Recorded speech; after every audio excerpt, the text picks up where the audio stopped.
Show on 1010XL 92.5 FM. All right, we welcome you in. The new drug today is a lot of cleanup from yesterday. Bucky Brooks joins us in a bit. Jeff Dantzler joins us in a bit.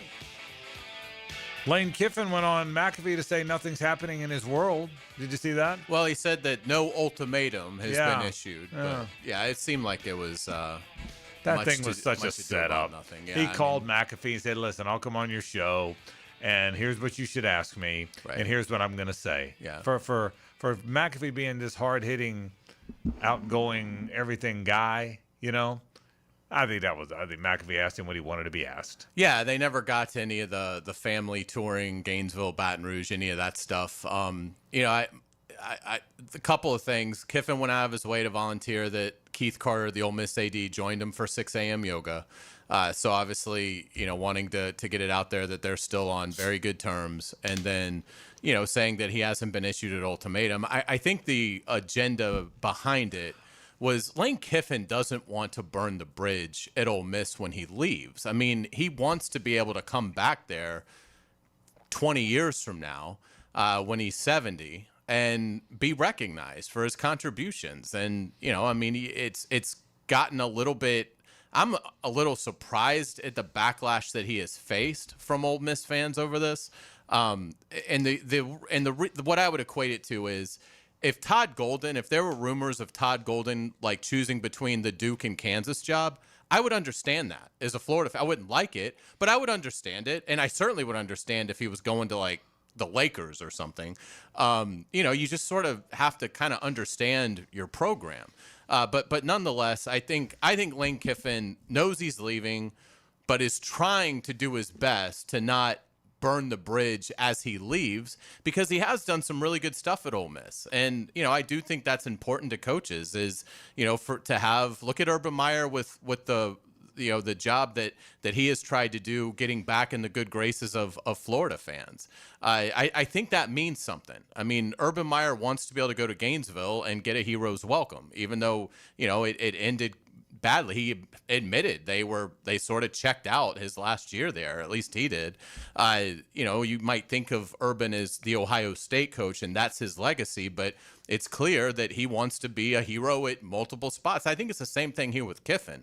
I think he's leaving Ole Miss, but I think he wants to have it be as cordial an exit as it can be, and that's why I think he did the McAfee thing today, because Ole Miss, I've seen like basically one or two people in the media that have said, hey, good job by Ole Miss issuing that ultimatum. For the most part, people have been like, what are you doing? Why would you throw that Molotov cocktail into an already volatile situation? So, but yeah, it was certainly nothing in terms of guessing where he's going. He was not wearing an Ole Miss logo anywhere on his body.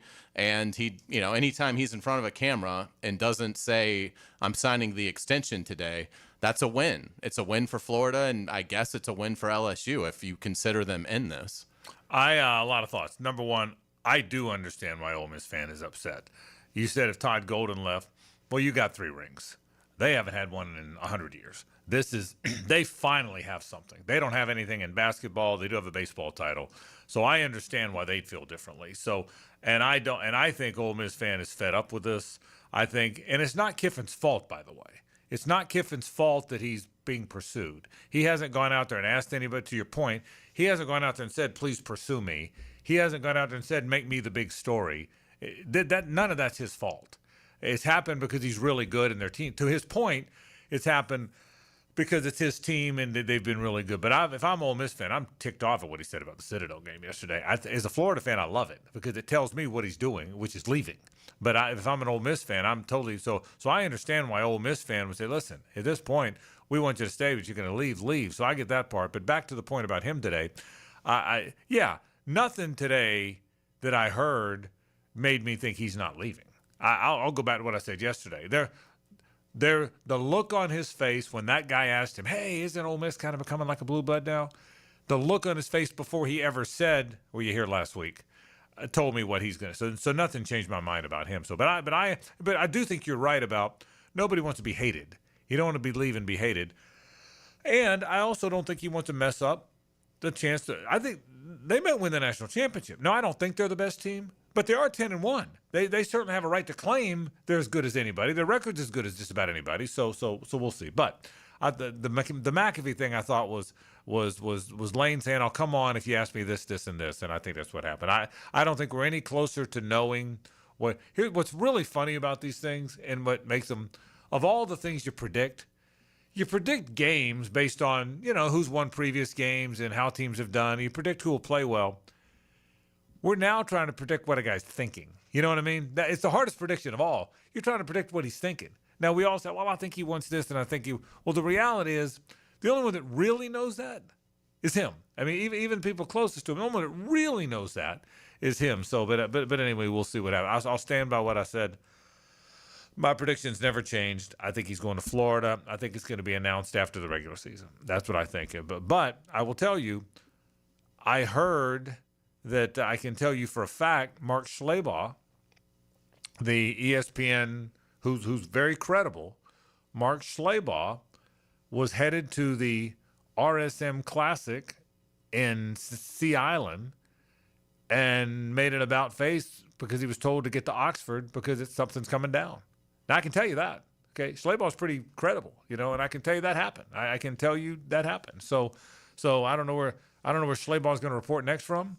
But I think he was headed to Oxford to see if there's a story, which is why I thought it was. I texted you earlier. I think it's coming down. So we'll see what winds up happening. So, all right, we'll talk a little bit about that like we always do. We'll talk some Jaguars football. Bucky Brooks joins me in just a minute to talk about the Jags and kind of where they're headed. We'll certainly talk about how big that win was and what's next. What to expect from the Jaguars now. Does it change? We'll certainly get to that coming up. I got a thought or two about James Franklin to Virginia Tech. I thought a lot about this. And, Hayes, I got a thought or two about the Bulldogs. Jeff Jansler will join us now. The Georgia Bulldogs might be the most well-positioned team to win a national championship. They're playing great. They're really good. They have 2 home games left, a gimme against Charlotte. They play Georgia Tech, who's good, but they get them in Athens. It's not like when you play in Atlanta and a lot of the fans are Georgia fans. You play in Athens, they're all Georgia fans. Georgia Tech may have a small contingent. And here's the best thing. They're probably not going to be in the SEC championship game. So while everybody else is beating their brains out that day, if A&M beats Texas and Alabama beats Auburn, Georgia's not in the game. A&M plays Alabama for the title, and Georgia just sits there and puts their feet up and gets ready to go be the what? Four seed in the playoffs. So they might be really, really well positioned. So we'll certainly talk about that coming up. They also expect to win it. Yes. Which I think means a lot, Great particularly point. in this Great field. point. Like Ohio State expects to win it, but once you get beyond Ohio State and Georgia, Indiana can't possibly have that. Oregon can't possibly have that. Texas A&M can't possibly have that. Ole Miss can't possibly have that. It's the most underrated aspect, particularly in that sport. It's the most underrated aspect in college football. It really is. Teams that have done it have that confidence they can do it again. Without a doubt. I think you're exactly right. So we'll talk about it. So we got a lot of things to get to today on the program. Kiffin Mania will continue along. I got some thoughts about these other coaching carousel stuff. Georgia football I want to talk about today. But when we take a break, after we come back from our break, I want to start with Jaguars football. Usually Bucky Brooks will join us on Monday. He had some travel concerns yesterday, so he checks in today. We'll look back one more time at that gigantic win by the Jaguars and what to expect from the Jags as we move forward. Glad you're with us on this Tuesday edition of the program. It's always brought to you by the Nimnick family of dealerships, the best in the business, my friends from Nimnick. This is 1010XL and 92.5 FM. The Frangie Show from the Harold and Harold studio. Don't settle for less than you deserve. He was the best back in Jacksonville. It has to be Fred Taylor. Fred Taylor joins Dan and Jeff on the drill Monday mornings at 8:30. A tough guy. Monday morning running back with Fred Taylor is fueled by Epstein and Robbins and Monahan Jewelers. Frank Frangie here. These days, it's hard to know which companies to trust. But when it comes to banking, I trust South State Bank. South State truly values its customers, and they work hard to create meaningful, lasting relationships. I love going into my local branch. I see the same smiling faces I've seen for years. South State is the largest bank headquartered in Florida, so they're able to offer all the banking services you need. You can trust South State Bank. Banking forward. Member FDIC.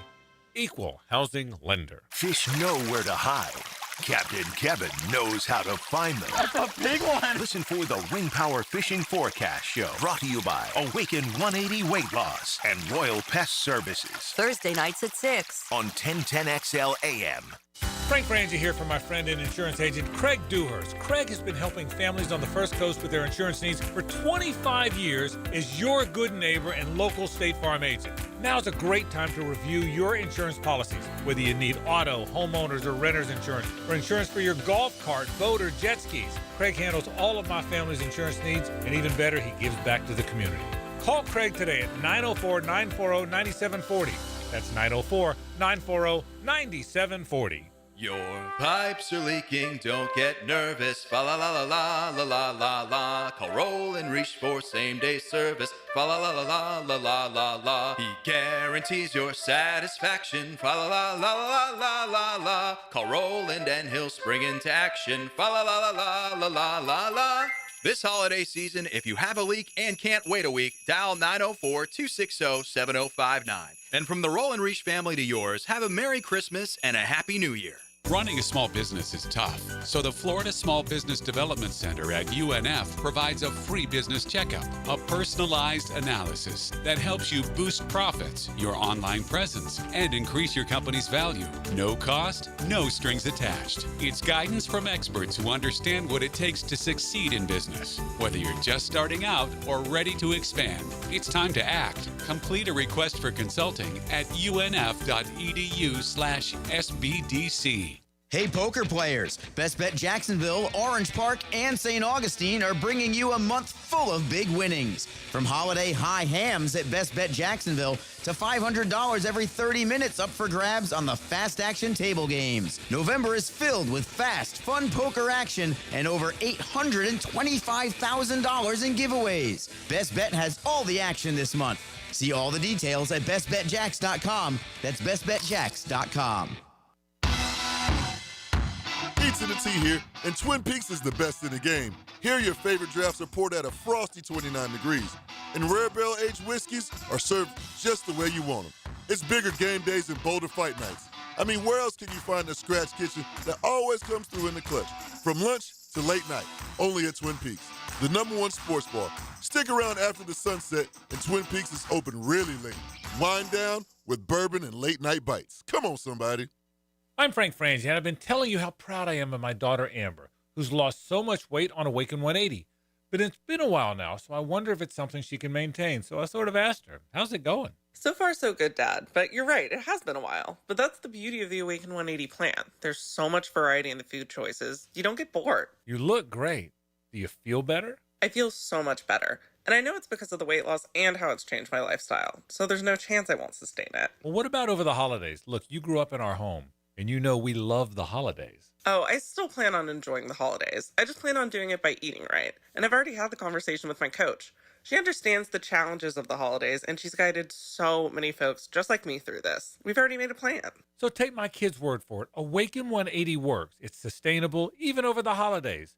So change your life by calling 844-346-1800 or visit awaken180weightloss.com. 1010XL, presented by Farah and Farah, exclusive injury law firm of the Jacksonville Jaguars. Still, present, ready. Farah doesn't flinch. The buck stops here. Time now for Bucky Brooks, brought to you by Coyle & Sons, Jacksonville's commercial fence specialist, on The Frangie Show. We appreciate our friends from Coyle & Sons. Going to be with those folks again tomorrow. They're doing so much work at our Reagan Baseball Complex. Commercial fencing, residential fencing, you name it, they do it. 904-356-4821 or CoyleJacks.com. We're still feeling pretty good around here, Buck. What a win for the Jaguars. Why were they able to play so well, in your opinion? You're around them. You're on the sidelines. You're in the locker room with them. What went right to make them play so well on Sunday against the Chargers? First thing, I think Liam Cohen deserves a lot of credit for setting the table immediately at the end of the Houston Texans game. I've told you about the post-game interaction that he had with the team, where he really demanded that they own the result that took place in Houston when they talked about falling apart and not finishing the game the right way and how embarrassing it was. But we got to own that. We got to live in that. We're going to hear about it the whole week. Let's make sure we're accountable to our part in that. And so that set the table right away. And then when you talk to the players, they talked about the practice this week being a little more focused, a little edgy because they were pissed off, as they've talked about. And then Liam talked about dialing it back a little bit, scaling back some of the things that they were doing, being simple, doing the best stuff they do, and then doubling down on their identity. In critical moments, when you're a head coach, you have to get to this crossroads where you have to decide, do I believe in what I've said or do I waver? And he doubled down on being a tough, physical, run-first team. And we saw that come out. And so even though they were playing a very formidable foe in the Chargers, they stuck to their identity, and you saw them play well as a result. I got to tell you, I got to tell this story. You guys hear us on the air on the broadcast, but we all talk a lot off the air. We have a broadcast meeting on Thursday where we all kind of plan what are the stories of the game, storylines, key players. Then we all go to dinner on the day before the game, and we talk a lot. Bucky, I'll tell you, you have stuck to this. Get back to your identity. Get back to running the football. Get back to being who you are. Every time I talked to you last week, that was sort of your theme. Boy, that's what they did, isn't it? I mean, they ran the dang football. And it must have been, I guess that's the thing, right? Be who you, no matter who you are, be who you are, because that's exactly what they did on Sunday. Yeah, they did. And look, we all are creatures of habits, and we all kind of lean back into the things that we know to be good about ourselves in these critical moments. And that's what the Jaguars did. Liam has spent the entire offseason, training camp, the regular season, building this team up to be a tough, physical football team that's going to be able to grind it out against anybody. Well, if you believe that in a situation where, like, man, you're wavering, the season go one way or the other, you got to go all in terms of what you told them, what you said you believe in, and who you are. And they did that. And so by doing it, what it does is offensively, it establishes the identity. It is a physical way to control the game. It makes the game easy for the quarterback. For the defense, it shrinks and limits the number of possessions that the other team has, so your defense is fresher. And then at the end of the day, man, this is about imposing your will on the opponent. The only way to do that is to run the football right at them because, Frank, you've known it, you've seen it, been around football enough. Well, there's nothing worse than having another opponent run it right down your throat over and over and over again, and that's what the Jags were able to do to the Chargers. I got to tell you, too, they're almost when the Jags drafted Justin Blackmon. Remember Justin Blackmon? When they drafted him, he was almost an angry receiver, right? I mean, usually don't see angry receivers. Receivers are fast, right? He attacked the ball, Bucky. He was just this, and then obviously everything didn't work out for all the reasons we know.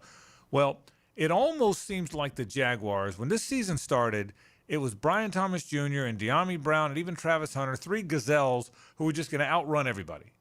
And it now has evolved into Travis Hunter got hurt. You couldn't help that. The others got nicked up a little bit. But it's almost like physical receiver. Parker Washington's a physical receiver. He attacks the ball. Jacoby Myers is a physical receiver that attacks the ball. It sounds, even Tim Patrick, right? He's a 6'5" guy. It almost seems crazy, but it feels like they've gone and gotten big, strong, physical receivers instead of these fast guys. Am I overthinking that? Because that's the way it feels from the broadcast booth, I can tell you. No, and I think it's very intentional. The reason why it's intentional, because if you're going to be a running football team, it's something different, right? In the pros, normally you didn't used to ask your wide receivers to block, right? They would play patty cake on the edge. But if you're going to be the team that you want to be where you run the football, it takes all 11. And those wide receivers have to be able to get in there and dig out linebackers and safeties and be a presence, because the big runs that you see are not just due to the offensive line dominating, but it's the guys down on the perimeter getting on those blocks on the second level that creates the big plays. And we're seeing more of those happen because those guys are covering up down the field. They are putting their bodies on people, and they're sacrificing. And it takes a team effort to be able to do that. And you're right, the guys that we talked about, the Gazelles, they were doing it, but it's a little different when you got bigger bodies on the perimeter doing it. What about the pass rush? It's been non-existent for so long, and then out of nowhere they pressured Justin Herbert 48% of the time, which is an enormous number. Trayvon, I thought, had his best game. Josh Hines-Allen got the sack record. The two young guys were active, Strigo and B.J. Green. What changed? Did they change something schematically, or is it just, God dang it, I'm tired of getting pushed around and we're pissed and we're going to play better? What did you make of that? I think there are a few different things that took place. One, we've talked about it. Like, the pass rush is a byproduct of being able to control the game on early downs. When you stop the run or stop first and second down and you create these obvious passing situations third and long where the play action is not a part of it. Well, now those guys can get in their track stance, they can widen out, and they can go hunt the quarterback, which is what you saw them do. So they had success on early down, stopping the run. They were able to get in those long yardage situations where Josh Allen and Trayvon Walker were able to hunt. And then you saw them throw some games and do some little things. But really, man, it's being able to dictate the terms by winning the early downs. Football is really about controlling first down, because if you win first down, whether on offense getting 4+ yards or defense holding them to 4 yards or fewer, you now are able to set the terms, and you can get in your bag a little bit because you're in control of the situation more than the opponent. All right, as you move forward now, in fairness to the Jags, of their 10 opponents so far, they're 6-4. 8 of the games that they have played have come against teams with 500 records or better. It's been a tough schedule. They now have 4 of the last 7 that have bad records. Will we see what we just saw Sunday? Will we see? I mean, I'm not saying you can replicate 30 first downs to 8 and never punt and 1 penalty. I get it. That was the perfect game. But do you anticipate we'll see more? They'll play as well as they did or close to as well as they did as we move forward here? Okay, so here's the test, right? Because the natural tendency that happens when you have a great performance is human nature is to get a little complacent, kind of ease into the next one, and you're good. Well, if this team is a team that has what we call a championship mindset, well, then they go even harder against the teams that, quote-unquote, people say that you're supposed to beat. So now what you do is you jump on them early and don't give them any life. There's a way that championship teams compete in the way that they finish off opponents. They take care of business right away. They never let the other team get in it. So for me, I'm curious to see which team we're going to be, because if we take care of business and we have kind of what I call this emotional maturity about playing the game and the competitive stamina and all these things that coaches talk about, if we have that, we'll go to Arizona and we will jump on them right away. And it won't necessarily look exactly like the last game looked, but there'll be a crispness and a clean aspect to the game that you can begin to say, oh, okay, this team is beginning to hit the stride. Because remember, we're getting down the stretch. You want to be playing your best football November, December, January. We're reaching that stage where it's time to kind of make that run. Bucky, they could get a lot of players back this week. I think Brenton Strange is going to play, would be my guess. Anton Harrison could come back. Jordan Lewis, who means so much to that defense, could come back. Brian Thomas Jr. could come back. That's 4 guys that I think have a great chance to play that weren't in the game last week. Doesn't that elevate you too, that you've already played better and now some of the heroes from early in the season come back? How much does that affect them? Oh, and look, man, I think it impacts them positively in a great way. But I'll say this about Brian Thomas Jr. and some of those other guys. Like, look, man, this has to be an earned thing to get back on the field. Yep. Because when those other guys are playing, you just don't automatically go to the front of the line over people that are playing well when you have a rhythm and a cohesion. Jordan Lewis and those other guys have been key factors or whatever. But if this is a team that you want to be, yeah, man, it should take it to the next level. And as they're settling in and really embracing their identity, everyone has to take it up a notch, because the difference with your playoff teams and your teams as you're going, now your stars have to take over. Like, your role players play to a point, but the great teams, your stars begin to take over when you get down the stretch in these key moments, these big games. Your stars have to be able to kind of tilt the field in your favor. So, yeah, I'm excited to see Brian Thomas Jr. and Jordan Lewis and some of these other guys get back, because they're our quote-unquote stars, and they should be able to help us go to the next level. What do you expect from Brian Thomas Jr.? Because he was clearly the number 1 star on the team last year, and it hadn't gone that way. By now, everybody knows that he shied away from a few hits, that he's dropped some balls. What now? I mean, you made a great point. Jacoby Myers and even Austin Trammell and Patrick and obviously Parker have played well. What do you think? Do they ease him back in? Do they throw him a few deep balls just to get him back in the swing of things? Does he become a main target guy? What are your expectations for number 7 this week? Man, the best way to get players to play well is for them to be in a very competitive environment where the guys that they're playing with are just as good and just as capable. Well, Brian Thomas Jr. has been able to sit on the side and watch Parker Washington have big moments. He's seen Jacoby Myers kind of settle in and begin to look like, Jacoby Myers can play a little bit. Austin Trammell has made some plays. And they may not be as talented as he, but the offense is rolling with those guys in. So he has to come in, and whatever role they have designated for him, he needs to be a star in that role. So if that's the vertical playmaker that does other things outside the numbers, then cool. He needs to do that. He needs to shine in that, because we've seen the last time we saw him on the field, he had 3 catches, like 55, 60 yards, that's good enough. If you move it up to 5 and maybe finishes with 80, whatever their role is that they carve for him, if he shines in it, it's going to open up the rest of the field in the passing game, but also in the running game. What do you expect? Let's look at the Chargers first. The Cardinals for a second.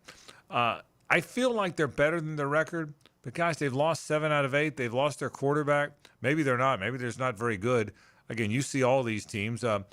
How good are the Cardinals? What should we expect from Arizona's team? Well, they're going to be scrappy. They're going to be feisty. Right now, because I'm on the West Coast, like Jonathan Gannon's already announced, I'm on the hot seat. So the only thing I can do when I'm on the hot seat, I got to coach my tail off. And so that team is going to play with some energy because there's going to be some urgency and some desperation. Because one thing players know, hey, man, if the coach is on the hot seat, we all are also on the hot seat. Because when a new coach comes in, all of us could be out the door. So they're going to bring some energy. And that's why for the Jaguars, it's matching and exceeding that energy that this team has at the outset of the game. Because if you hit them in the mouth early, man, they're liable to kind of tuck their tail between their legs and go run. But if you allow them to have success, now you're in a 60-minute affair where they begin to get a little confidence as the game stays closer the longer it goes on, and it becomes a very, very tough game for you. So I expect this team, our Jaguars, to kind of jump on them early and kind of make the Cardinals go running, because that's how it has to be if you're Liam Cohen or whatever. You're talking about developing that edge. That edge is a let's take care of business the way that we know that we can. Bucky, why have backup quarterbacks have done okay against this group? Davis Mills, you know the numbers. Jake Browning beat him this year. Now here comes Jacoby Brissett. Why do some teams – why does that happen? Is there a reason for that, or is that just happenstance? It's the same thing that we talked about, right? When you have a little success, you didn't get a little complacent, you exhale. So in those previous games, you talked about, no C.J. Stroud, so you take a deep breath. Yeah. This guy, Davis Mills, can't possibly hurt us. Jake Browning playing over Joe Burrow. He's not even close to Joe Burrow. So you exhale, you let up a little bit, and before you know it, this guy gets confidence in the rhythm. Going into this game with Jacoby Brissett as a starter, you know who you're playing. You got to get up for him. You get ready for him to go. And so I think those heartbreaks, those lessons that you take from those previous games should help you now, because just like you said it, defensive coordinator Anthony Campanelli can talk to the team like, hey, man, these backup quarterbacks have been kicking our tail. We need to go out here and make sure that we're on our P's and Q's with the preparation and don't disrespect the process of winning. Let's make sure we're prepared and ready to go. Jacoby Brissett, by the way, for the record, 67% this year, 1,500-plus yards, 10 touchdowns and 3 picks. He's been pretty good. The rest of the team hasn't. I'm not so sure he hasn't been better than Kyler Murray, at least this season, so we'll see. All right, Bucky Brooks checking in. Look, what about the doctor's appointment last? Did you get a clean bill of health? All the fish and salad and vegetables you've been eating, did it pay off or no? Frank, look, I hate to tell the people out there, but right now, peak condition, I'm down 15 pounds. I'm like 4 pounds away from my playing weight. Look, I'm about as good as I've been. Now, the problem is, Frank, I got to go back in 2 weeks. So now all the progress, I can't let up. I got to do just like the Jags. You're going back to the doctor? You're going back to the doctor? I got to go back and do like a little thing where he reads me the results and all that. But I already got the stuff, so I know I'm good. But I got to go back. So you know what they do? They make you get on the scale. Yeah. So I can't completely celebrate. So I had a 24-hour rule, had a little cheesecake, but then I got right back on it. We right back on it, Frank. We right back on it. So even when you see me this weekend in Scottsdale, you got to make sure I don't deviate. I got to stay on track. You won't, dude. You'll have like some piece of fish, like one piece of fish and one lettuce, one leaf. You'll have a leaf. While I'm having a 16-ounce steak, you'll have a leaf. That's what you're a leaf guy. So I mean, I'm gonna restrict myself. But now after we get past that appointment in December, I can't promise that I can stay on it. I'm trying right now. Bucky Brooks, checking in, talking Jaguar football. Bucky, see you in Phoenix. Thanks, buddy. All right, man. Later. All right, Bucky Brooks. Why do you go to the doctor twice in like 2 weeks? You don't do that, do you? I mean, one trip enough, Hayes? I go once every 6. I had a physical today. I go once every 6 months. Do you have physicals? Yeah, once a year. Once a year. I saw the dermatologist today and got the freeze gun on a few things. You did? Okay. And a biopsy. So wear your sunscreen, kids. Okay, good advice. But now, when I was your age, you're like 28 or 30, whatever you are. When I was your age, I used to go once a year. Now I go twice. You go once a year, JJ? Once a year? One physical a year? Hell no. You don't go to the doctor? I probably haven't been to the doctor in 10 years. Seriously? Oh, yeah. How about that? Wow. I'm fine. Put that at the top of your list. Well, he runs 84 miles a day. I mean, because they need to have it's the whole baseline. Like they need to know your levels. Yes. But he'll run home today. And it's good that he Tonight, exercises. But get a physical. It's not going to hurt you. It's free too. It's covered in your insurance. I don't have insurance. Oh well, never mind. Yeah. It's not free. We probably need to talk about that too. Okay. Well, while we're having conversations, we might want to get to that one too. We'll take a break. This is 1010XL, 92.5 FM. It's the ride home with the Frangie Show. From the Harrell and Harrell studio. Don't settle for less than you deserve. This is Hayes Carlion for Harrell and Harrell. I was at lunch with my good friend Holt, and he was telling me that sometimes a lawyer can get more from a case than their own client. I was surprised to hear this, but Holt said that doesn't happen with Harrell and Harrell. They'll never take a fee that is greater than their own client. When they say they treat their clients as a person and not a file, they mean it. Hopefully you won't need them, but if you're ever injured, call Harrell and Harrell at 904-251-1111. That's 904-251-1111. Frank Frangie here for Stanley Pools. If you're dreaming of putting in a pool this year, choosing the right company is the most important decision you'll make. I've trusted Stanley Pools to build my pool, renovate my pool, and maintain my pool. Stanley Pools has been the best in the business since 1988, and they're still family-owned. Call them today at 904-269-7277 or find them online at stanleypoolsfl.com. That's Stanley Pools, a family tradition of fine swimming pools. San Jose Collision is hiring for an automotive detailer and porter. If you're detail-oriented, dependable, and love working with cars, apply in person at San Jose Collision in Mandarin. Valid driver's license required. Rick Ballou for Coy Dental. That's right, Carlson Dental is now Coy Dental. Dr. Lee has been practicing there for 9 years, has purchased the company. The Coy Dental team still has the same great dentists and staff. And remember, if you get nervous visiting a dentist, don't. There's never a problem at Coy Dental. With light sedation for cleaning, then deep sedation for all your restorative needs. Coy Dental, located in Bartram Park. Bueller, stay cooler with Bueller. Jason, I called you about the ductwork in my attic this summer, and you totally blew me off. I did. My airflow is too low and my bills are too high. I know. There's stains on my ceiling tiles and sweating around the vents, and the mice have chewed so many holes in the ducts, I think they're getting more AC than I am. I know. Then how could you let me suffer all summer, Jason? Because summer is the one time of year I just can't send my technician into someone's steaming hot attic. They'd kill me. Ductwork is hot, cramped work at the best of times. Lucky for you, those best of times are in November.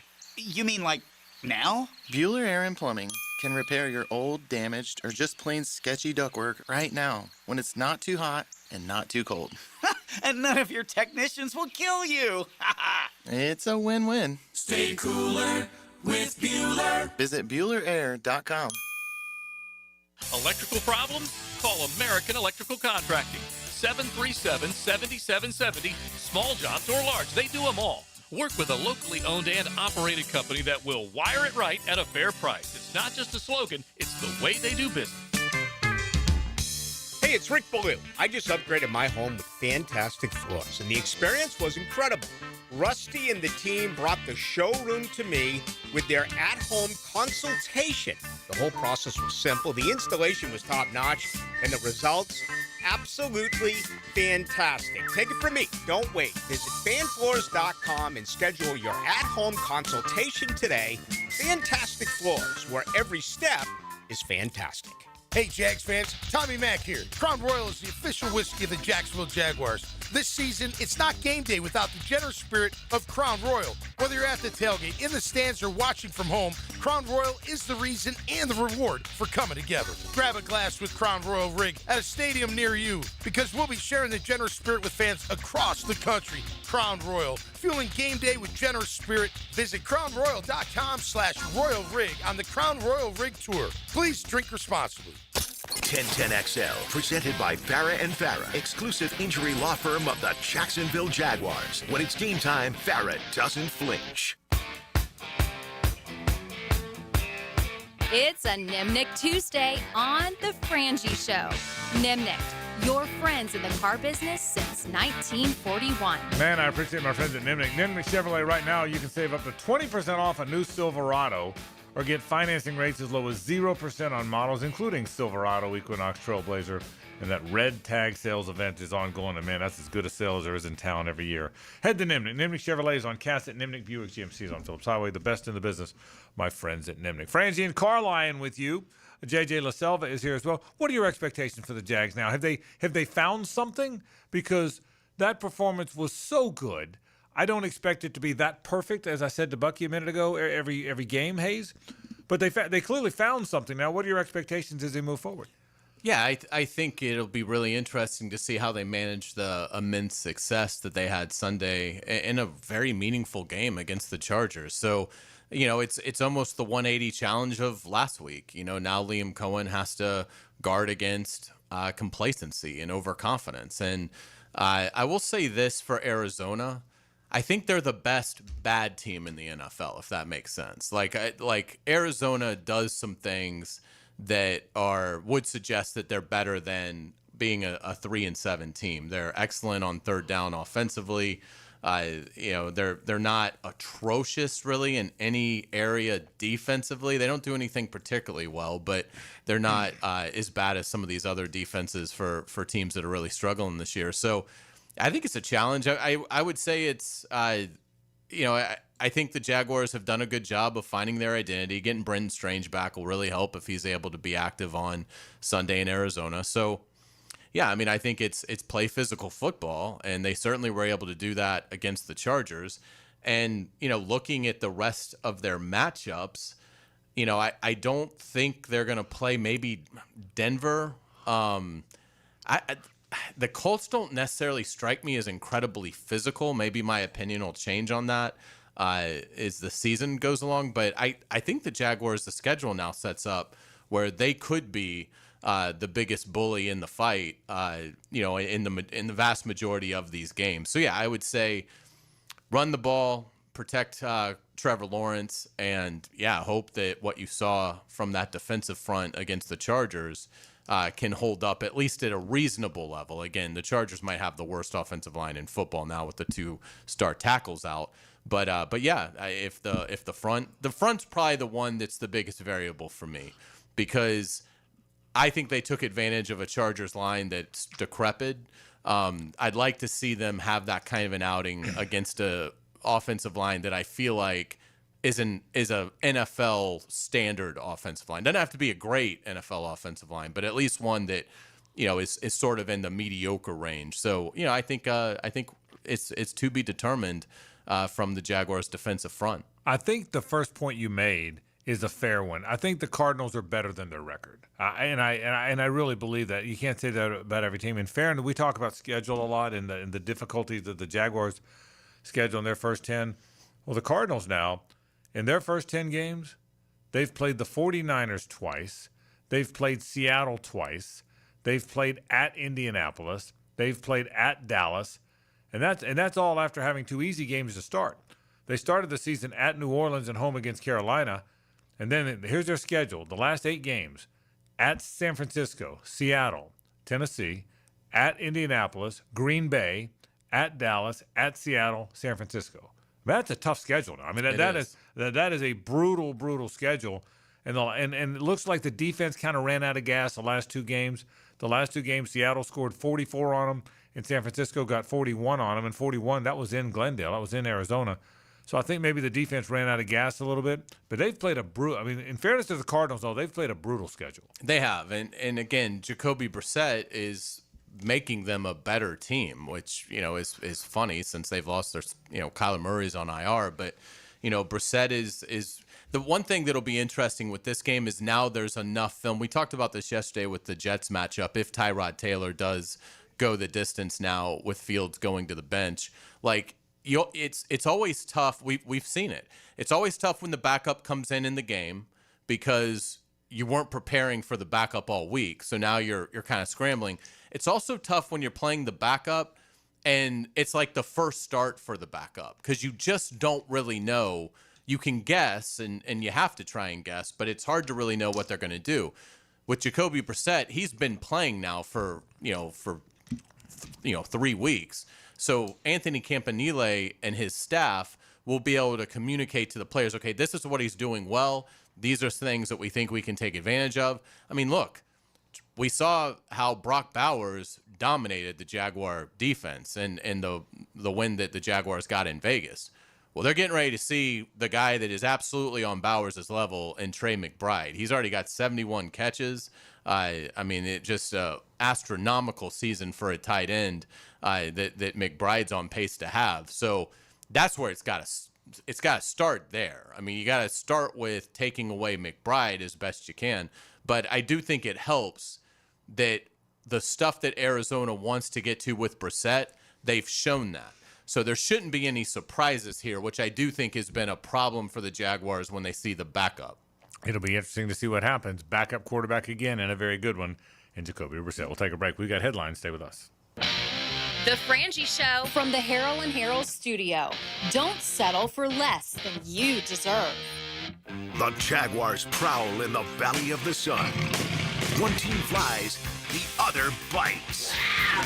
Stuck up on cactus juice, it's a duel in the desert. Jaguars, Cardinals. Sunday at 1 on the home of the Jaguars. 1010 XL.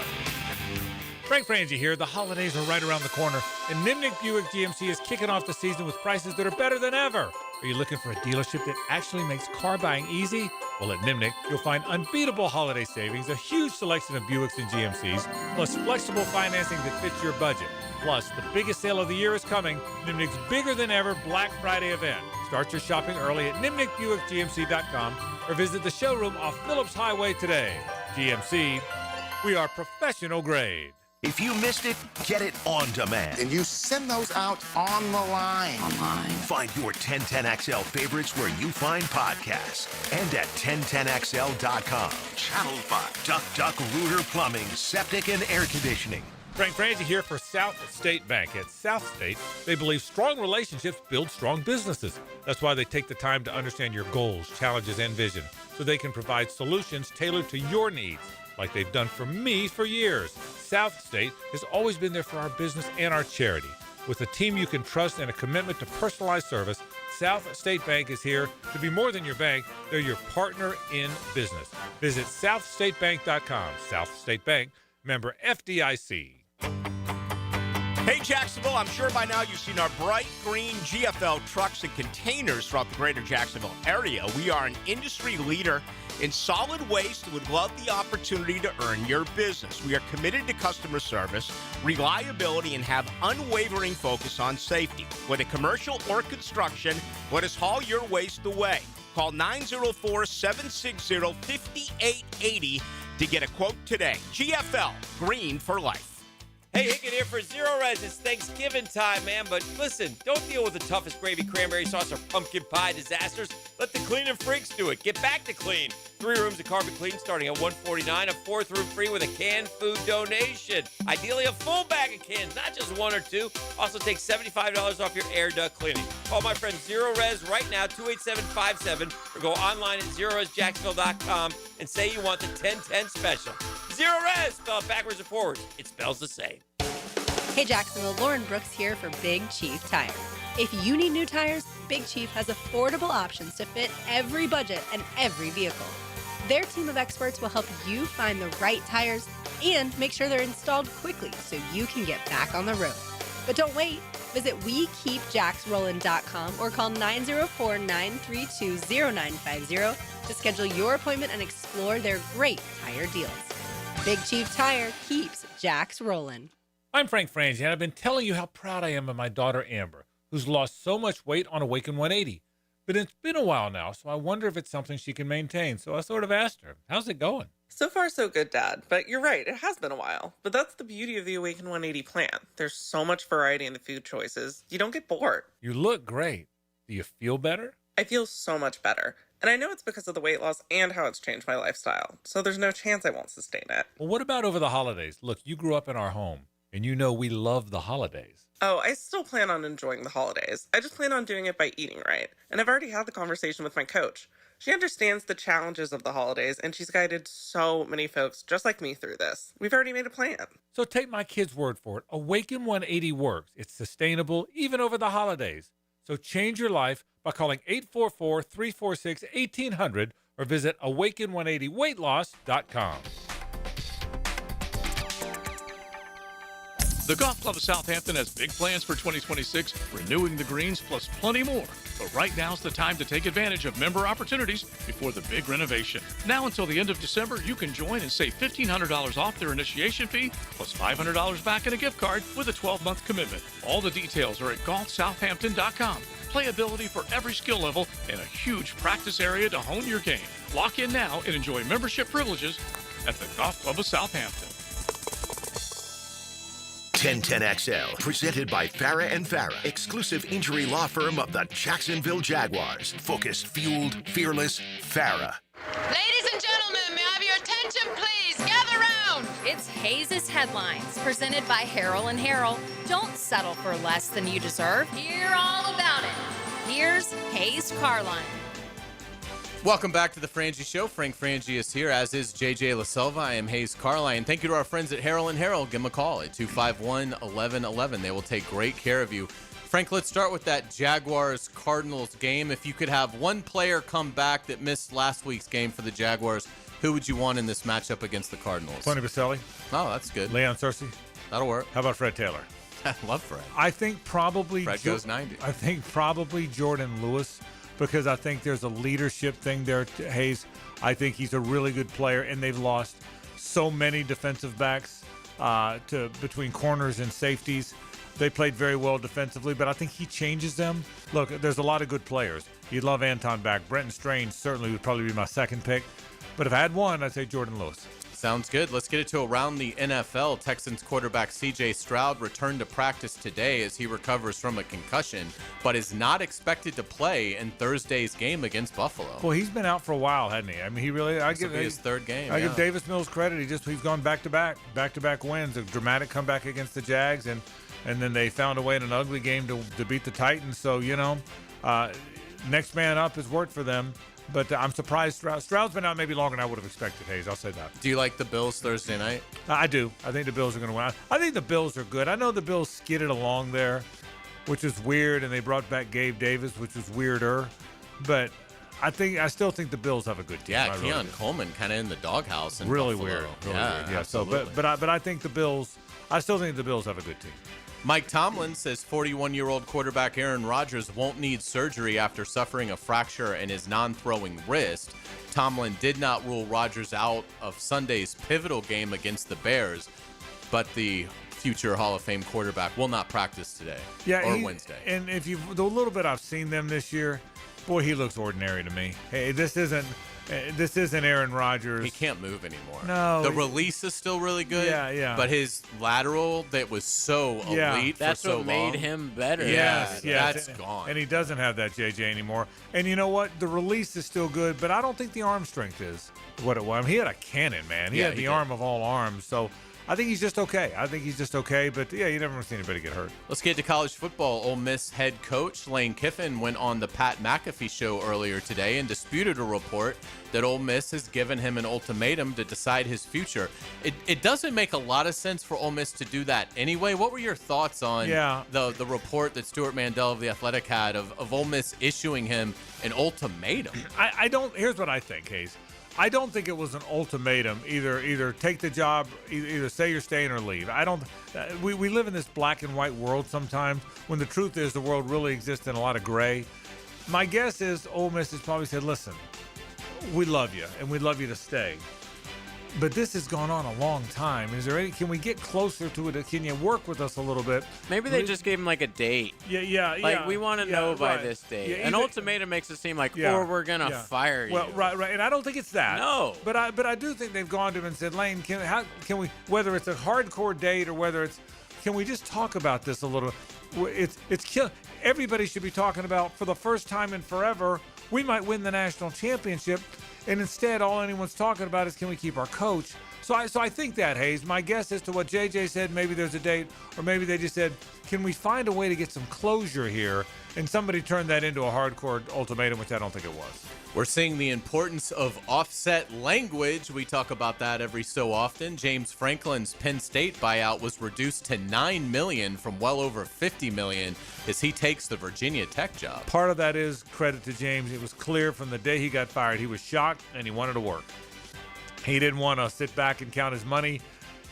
I got the impression just hearing him on ESPN, game day, he was really shocked that he got fired. I mean, he was. I was shocked. Yeah, I don't think Billy Napier was shocked he got fired. Okay, right. I don't think. Well, he probably was. Shocked he was still in the gig. Yeah, I don't think Hugh Freeze was shocked he was fired. You know what I mean? I think usually when these guys get it, I think James Franklin was really blindsided by this. And the only way to get over it was just to get right back on the horse and coach again. So I think he contributed a little bit to that offset. That's, by the way, that's why the offset language is in there. You want if a coach can't work again, you want to pay him for the years that he doesn't get to work for you. But if you can work again, then you shouldn't have to pay him. So it makes some sense. Yeah, no doubt about it. We didn't talk much about Ole Miss fighting off Florida 34-24 on Saturday. But one element of the game that I did want to ask you about, Miles Graham. What a great Gator he is. He's a really good player. He is. I said this before the season. He's a really, really, really good. I agree with you. He's a really good player. I think they've got 4 or 5 guys on that defense that can really play. If he was on a better team, if he was on one of the Spurrier-Urban teams, we'd be talking about him the way you did Brandon Spikes. Yeah. You'd be talking about him the way you did James Bates or whoever. Great, great player. He's a really good player, and he's just on a bad team, and it's a shame. I agree with you. He jumps off the page every game, doesn't he? Every game he plays. Yeah, I agree. I mean, I thought he was just a warrior. Yeah, he's fast. He can cover. He's a great blitzer. I think he's a really good player. And just 2 years into his career, so hopefully he stays at Florida. And, I mean, if you look at their core, back next year. Aaron Childs, Jaden Robinson. I mean, the Ty Jackson that got hurt. That's all just inside linebackers. Right. I'm telling you. They've got good. They have dudes on that team, man. They were just so poorly coached. Yeah, it's not a rebuild at all. It'd be interesting to see Miles Graham, though. Brilliant performance the other night in a loss for the Gators. Florida State handled their business against Virginia Tech 34-14 to improve to 5-5 overall and 2-5 in ACC play. Do you get the sense that Norvell must be staying if Franklin went ahead and took the Virginia Tech job? I get the yes, because people on the inside knew he wasn't going to take that unless he knew he couldn't get Florida State because he preferred Florida State. That was widely known in the football community. And makes total sense. Yeah, of course it does. I mean, they're not even in the same stratosphere. Yeah, of course it. I will tell you this. Yeah, I don't think Mike Norvell's going anywhere because, number one, as disgustingly bad as it's been at times, they could look up and be in a bowl game. And I know bowl games aren't the goals for FSU, but after it started as badly as it did, Friday night's a big game because NC State's been up and down. But after watching NC State last week against Miami, I know they're at home, and I know it's one of those Friday nighters that FSU typically doesn't play very well in. But FSU wins. They win these 2 road games. Certainly they could. They could lose both and be 5-7. They could win both and be 7-5, and at least earn, almost like Florida last year, earn him one last-ditch effort. So if you ask me today to guess, I'm going to guess he's going to be their coach. Especially after we thought it was going to fall apart. Yeah, that's right. I mean, we were at one point in the season, we were like, are they ever going to win again? If they finish 7-5, that's decent. It'll feel like Florida last year. It might be fool's gold because with Florida it clearly was, but it probably gets him to the next year. I would say Florida last year's finish. If FSU wins these 2 games, we'll feel like that. So look what you have to look forward to next year, Florida State fans, in 2026. Great point. But yeah, we'll see. Speaking of NC State, Miami just hammered them 41-17. 41-7, excuse me. Do you feel like the JJ wasn't playing? Oh yeah, JJ's this is important with Notre Dame. Everything matters. I had to separate this them. Guy's in resume They were about mode to here. fight right there. I had to separate them. Please continue. Is your confidence in Miami a little bit restored? I think Miami's really good. I thought that when I saw him play Florida. I thought that when I saw him play Notre Dame. I think Miami's really good. Carson Beck can be up and down a little bit, but I think they've got a really good team. I think they have the best team in the Atlantic Coast Conference. I think they're a team that if they get in, you don't want to play them. I'm not going to predict that they're going to win the national title, but I don't know that if they're one of the 12. If they wind up as the 11th seed, I don't think I'd want to be the 6th. You know what I mean? That's what I feel they are. Tonight is huge to see where the committee puts them. Yeah, it is. Where do you hope they are? Like, what's I think that if realistic they're target? within 1 or 2 of Notre Dame, then that means if Miami wins out, they're going to flip and put them above Notre. So as long as they're within 1 or 2 of Notre Dame, I think Miami could get in. Who does Miami play this week? I don't even Virginia know. Tech. That's right. Virginia At Tech. noon. And it's at Virginia Tech? Yeah, the last 2 at Virginia Tech, at Pitt. Oh, wow. So you guys have already had senior day. Yeah, last week. And Pitt, by the way, suddenly looks not nearly as good as I mean, Notre Dame really They gutted handled them. them. I mean, they really gutted them because they're way more physical. Yeah. And the only game I've even watched of Pitt was FSU. Same here. So it's like, what am I taking from that? Same here. Yeah. Let's get to college basketball. Florida's home game against Merrimack on Friday night is sold out. Every fan attending the game will get a replica national title ring, so maybe that's why. But good for the Gator Nation to sell out the Merrimack game. Yeah, I think every game's going to sell out now. They're the defending national title. They've made this thing big, smaller when it became Exact Tech a couple years ago, and they put the hard roof on. I think they'll sell out every game. They've got a great home schedule in the conference. Look, the defending national champions. They've got a really good team. It's still an interesting team. They've got to find some shooting in the backcourt. They got to find some things. But yeah, I'm not surprised at all. I'm really not. Let's get into golf. Tickets are now on sale for the Players Championship, which will be held March 10th through the 15th. Our buddy Lee Smith was with the boys of the drill today, launching that, and you better believe it is. There's a lot of times a year I love right now. I love college football. I love pro football. I love the postseason. Boy, oh boy, I love it when the Players comes around. My friend Lee Smith, he does such a great job, and I can't wait. I already can't wait to March. I really can't. Absolutely. We will get you out on today's musical note. Today, back in 1993, Nirvana records their memorable acoustic set for MTV Unplugged at Sony Studios in New York City. Nirvana frontman Kurt Cobain would commit suicide 5 months later. The album would go on to sell over 8 million copies. One of the most important nights probably in grunge was Nirvana's Unplugged performance. Simply fantastic. This is The Man Who Sold the World, a David Bowie cover. It's a great song and a Nirvana, great band. Sad ending to this Nirvana story, no question about it. We'll take a break. 1 hour to go. Stay with us. I spoke into his eyes. I thought you died alone a long time ago. The Frangie Show from the Harold and Harold studio. Don't settle for less than you deserve. What could Jacksonville do better? Find out from one of our best ever as David Garrard joins Mike and Fat Tony on Jaguars Today. Monday from 10 to noon. Restored by Resto Pros of Northeast Florida on 1010XL. Duval. Yes, you heard that right. We love being in Duval County, and we love this city. But during football season, it's absolutely Luval around here. Hey, it's Don from Taco Lou, and yes, it is that time of year again. I know everyone's working hard all week getting ready for game day. Taco Lou is ready for you. If it's pregame, if it's postgame, during the game. No matter what your game is, enjoy it with us at Taco Lou in Jacksonville Beach. Duval. Waiting around for Black Friday? At Beaver Toyota, Beaver Chevrolet, and Beaver Mitsubishi, we've already dropped Black Friday prices. That's right, thousands of vehicles priced to move now. Get zero down, no payments for 90 days, plus peace of mind with a lifetime warranty. Don't wait for the crowds. Get your Black Friday deal today. Start saving early with Beaver Toyota, Beaver Chevrolet, and Beaver Mitsubishi, where Black Friday starts right now. That'll wow ya. XL Prime Time is back where they belong. Wait a minute, I know where that is. Lunch is on Joe C., Matt Hayes, and Leon. You could lay a little barbecue on us? From the big #1 Duval Ford Studios. But somebody else is going to have to cook it. Noon to 2 weekdays on 1010XL.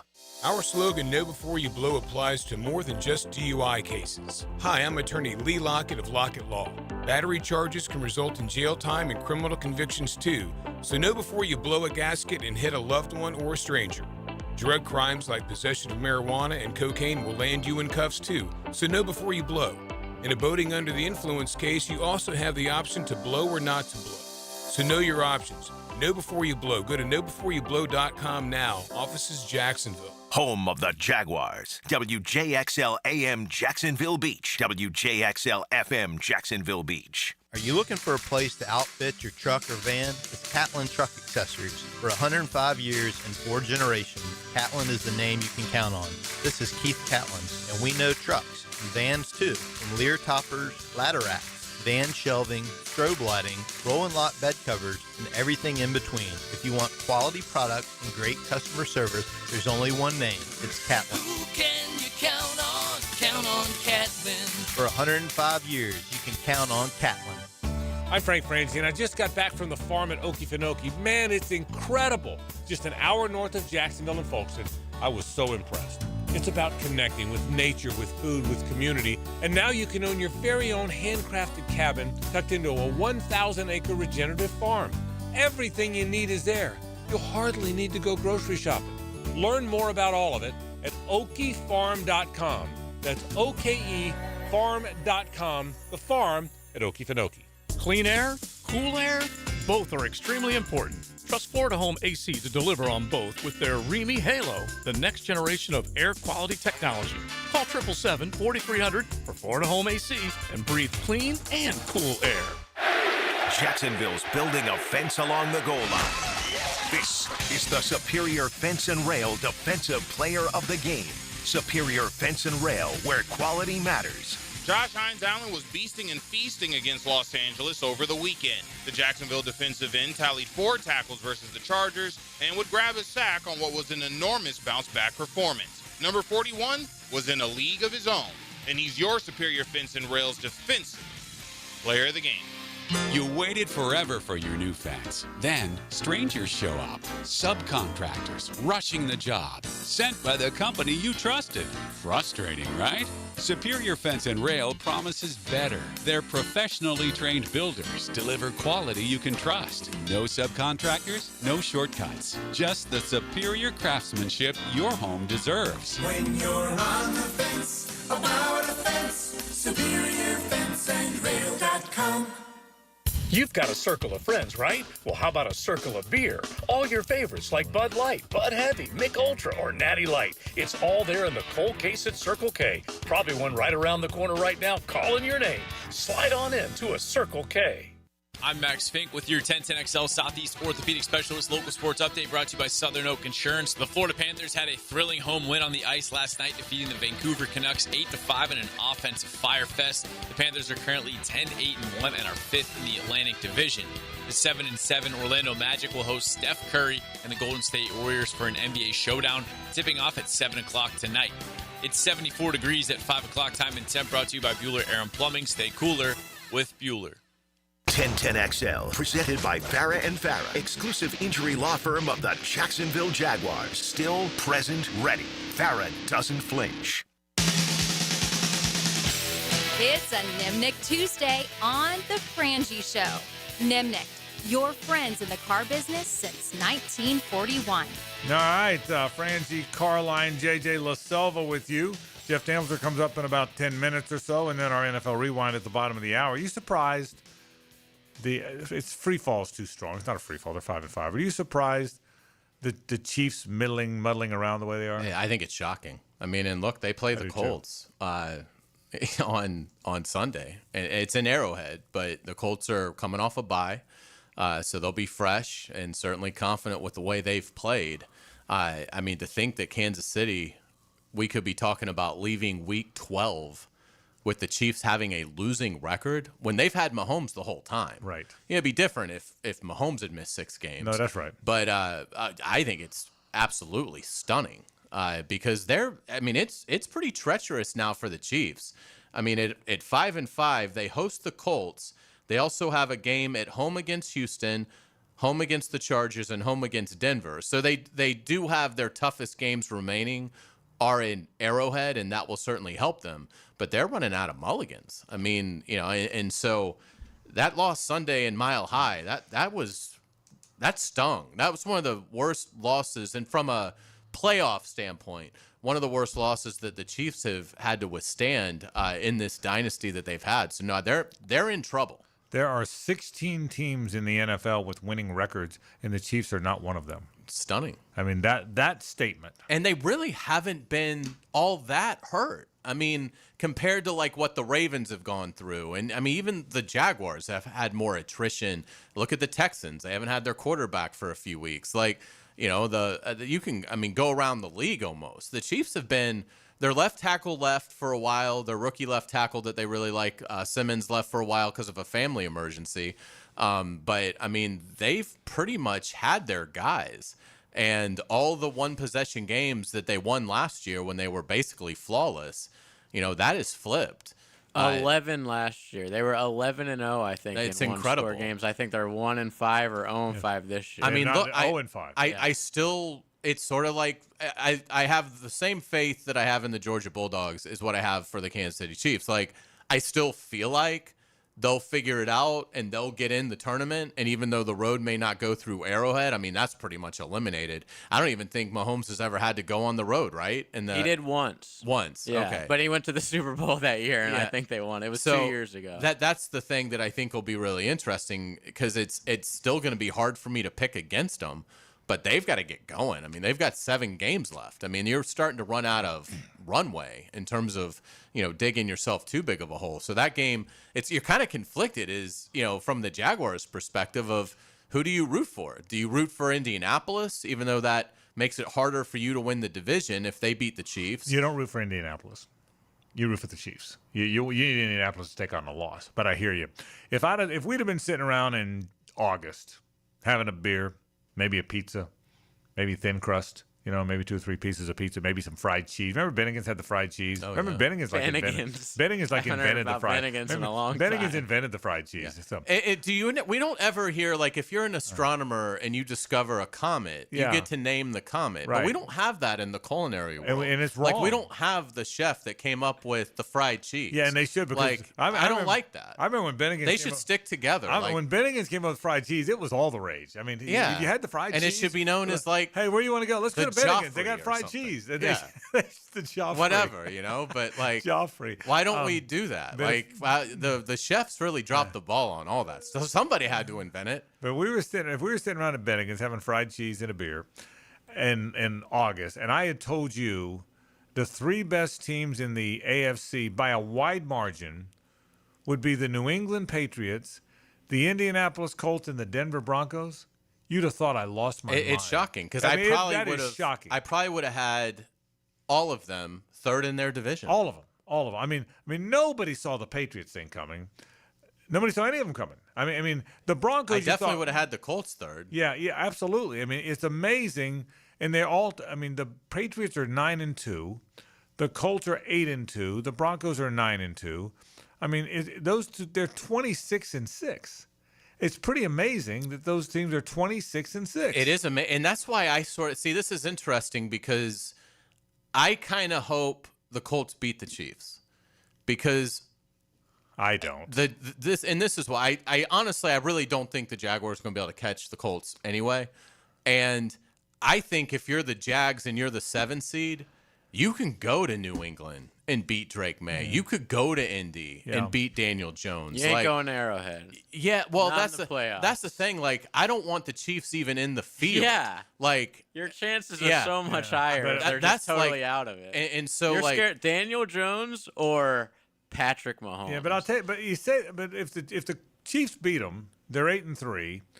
If the Jags win in Arizona, and I think they're going to, they're 7. They're 1 game back. You're 1 game back. You're 1 game back, and you play them twice. Yeah, so But I think, don't you think that's going to be a split? Wouldn't you be almost shocked if the Jags swept the Colts? But I love the fact of being 1 game back and having 2 cracks at them, and I love the fact that I think your schedule's a little easier than theirs down the stretch too. So we'll see. I get your point. I'm going to root against the Colts, but your point is right. You get conditioned to never root for the Chiefs. That's your point. I hear you. Just in this one instance, I'm going to root for the Chiefs. They just run the AFC. Yeah, He's been in the AFC title game every single season of his career. Like, that's ridiculous. Like, that is ridiculous. It's unreal. Yeah. And to me, that's why, like, your best chance for them not to win it is for them not to make the field. Right. So. And I just feel like let's say the game was Sunday. If the Jaguars were playing at New England on Sunday, wouldn't you feel pretty good about the game? I mean, you might pick New England, but you wouldn't be like, well, they have no chance of going up there and beating the Patriots. And the same thing with the Colts. I mean, and so I look at it, and being the 6 or the 7 seed for the Jaguars, that doesn't really scare me much because I think you're talking about really young quarterbacks, and we've seen it, not all of them, But a lot of really young quarterbacks, their first playoff experience, it does not go well. So Bo Nix, Drake May, Daniel Jones, I wouldn't mind going on the road in those matchups. No, I wouldn't either. But if it lands there, I'm okay. But I got to tell you, with a 6-4 record, and the next 4 games being Arizona, at Tennessee, home against Indy, who hadn't won here since 14, and the Jets. Bro, I'm holding on to some home field now. I mean, you can blink and you're 10-4, and I'm not saying they're going to be. So I'm holding on to. Yeah, I'm going to still hold on to home field for a while. Yeah, make a real run. We'll see if they do. Let's take a break. Let's get into college football. Jeff Dantzler joins me after this to talk SEC football. Stay with us. It's the ride home with the Frangie Show from the Harold and Harold studio. Don't settle for less than you deserve. Every Friday in the fall is Pregame Friday. Is this what I think it is? Yes, it is. We'll get you ready for the games. Who's in, who's out. This is what I'm talking about. Built by Dream Finders Homes. Homes built to fit your lifestyle on 1010XL. This is Hayes Carline for Atlantic Infinity. In the game of vehicle performance and reliability, Atlantic Infinity is always a top pick. Did you know that every certified pre-owned Infinity is inspected, factory-backed with a limited warranty, and gets the same championship-level service as a brand-new Infinity? Every mile will feel like first class. Check out their full certified inventory now at AtlanticInfinity.com or visit Atlantic Infinity off Atlantic near St. John's Bluff. If you need a holiday gift idea, let Kuhn Flowers handle that for you. This is Max with 1010XL. Simply go online to kuhnflowers.com and look at the wide variety of floral and plant arrangements that will make someone's day this holiday season. This is Hayes Carline from my friend Holt at Harold & Harold. There doesn't seem to be enough time in the day to get everything done. Then you get injured in an accident and you don't know what you're going to do. Let Harold & Harold make it easy for you. Easy on becoming a client. You can just text or email if you want. Easy on finding a doctor and getting through the process. Hopefully you won't need them, but if you're ever injured, call Harold & Harold and make it easy on yourself. Call them at 904-251-1111. That's 251-1111. If you are an experienced electrician looking for your next big opportunity, look no further than the Miller Electric Company, a trusted name in the industry for over 96 years. At Miller Electric, we tackle the biggest projects in the city, offering you the chance to showcase your skills on a grand scale. We believe in rewarding hard work with the best pay, top-notch benefits, and an unbeatable culture where people actually care about each other. Take your career to new heights with Miller Electric Company. Apply today at millercareers.com. Miller Electric, an equal opportunity employer. I'm Max Fink, and I'm your Gator Updater. Listen for the Gator Report several times a week on 1010XL. Freshened up by San Jose Collision on the home of the Florida Gators, 1010XL. Go, Gators! The wait is over. Sunday, December 7th, your Jacksonville Jaguars return to Everbank Stadium for a massive division showdown against the Indianapolis Colts. This is more than just a game. It's a statement. Touchdown, Jacksonville! The Jags are back home and ready to turn up the heat in their iconic Prowler throwbacks. Kickoff is 1 p.m., so pack the bank and make it loud. Secure your seats now at Jaguars.com/tickets or call 904-633-2000. We'll see you at the bank. Brian Wall here with Window World. You know that awesome feeling when you finally find that one place to go to that will give you a top quality product at a great price and then stand behind what they sell you? That's exactly what Window World does. Top quality, energy efficient windows at a great price that keeps more of your money in your bank account. With the absolute best guarantee in the window replacement business.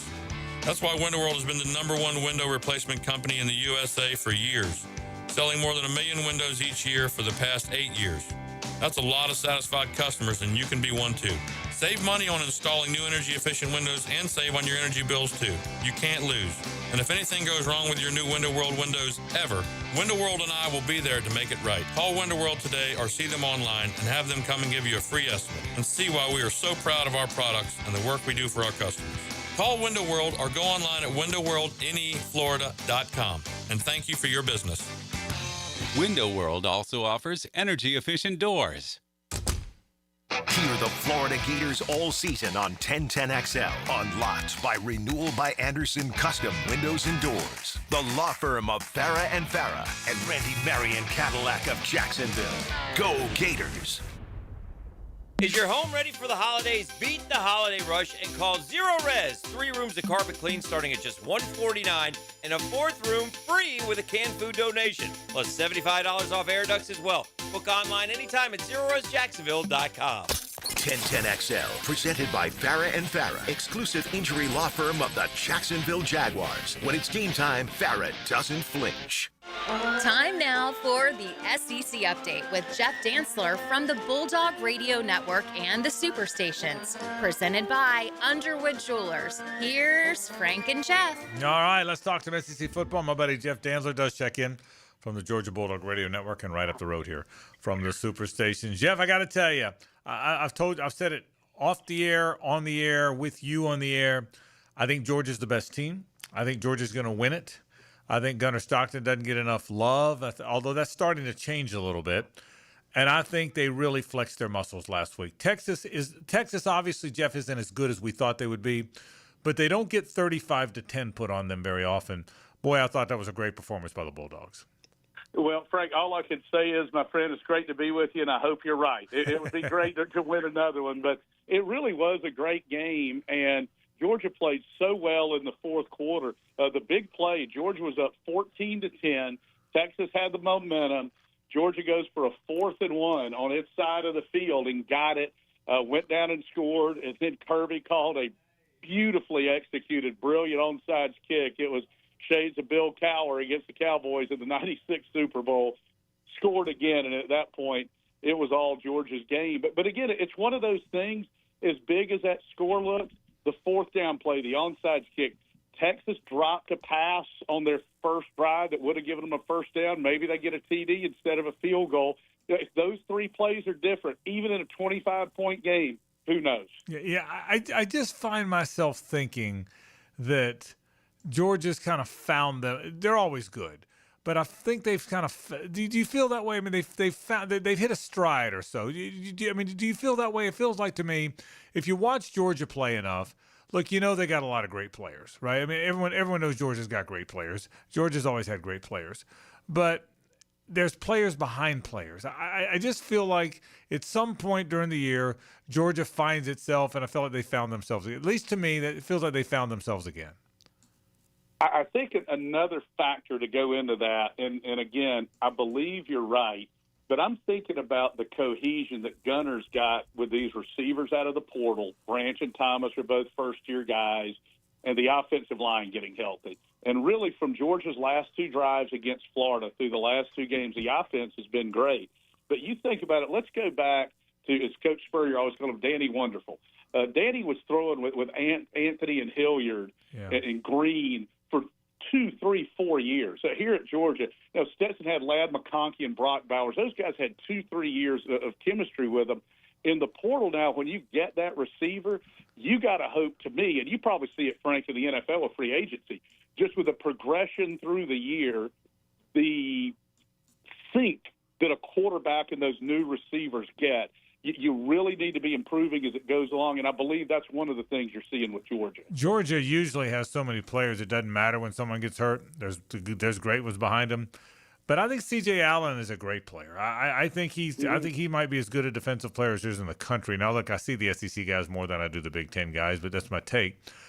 Is he okay? What's the word right now on C.J. Allen?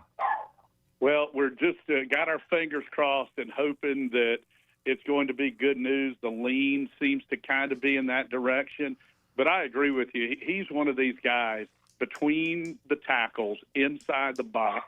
He is as good as there is. Now, I was very proud of the defense. And here's another thing. You're seeing younger players. Like Georgia got a true freshman named Zayden Walker who's barely played this year. The last 2 games, he's played a bunch.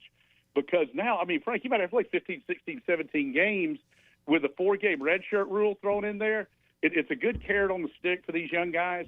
And there's been some very good development for guys like Walker and Justin Williams behind Allen. And I thought those guys just played great in that fourth quarter on Saturday night. I know you told me, I think your belief is that it was all with this expanded playoff and with all the playoff stuff going on, you'd almost like it better if there weren't conference championship games. Well, yeah, I'm not putting words in my mouth. I think this is what you said. Well, if that's the case, boy, Georgia might be in a great spot because if A&M beats Texas, and I think they're going to, If Alabama beats Auburn, and I'm sure they're going to, Georgia doesn't even have to play in the dang thing, yet they're going to show up as a 4 seed. Isn't that a great situation for Georgia?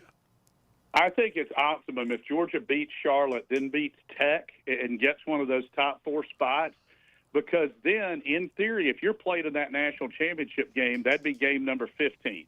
If you play in the SEC title game, you're going to get a top 4 bye if you win it. You're played in that game, it's game number 16. You lose that SEC title game to get there, it's going to be game number 17.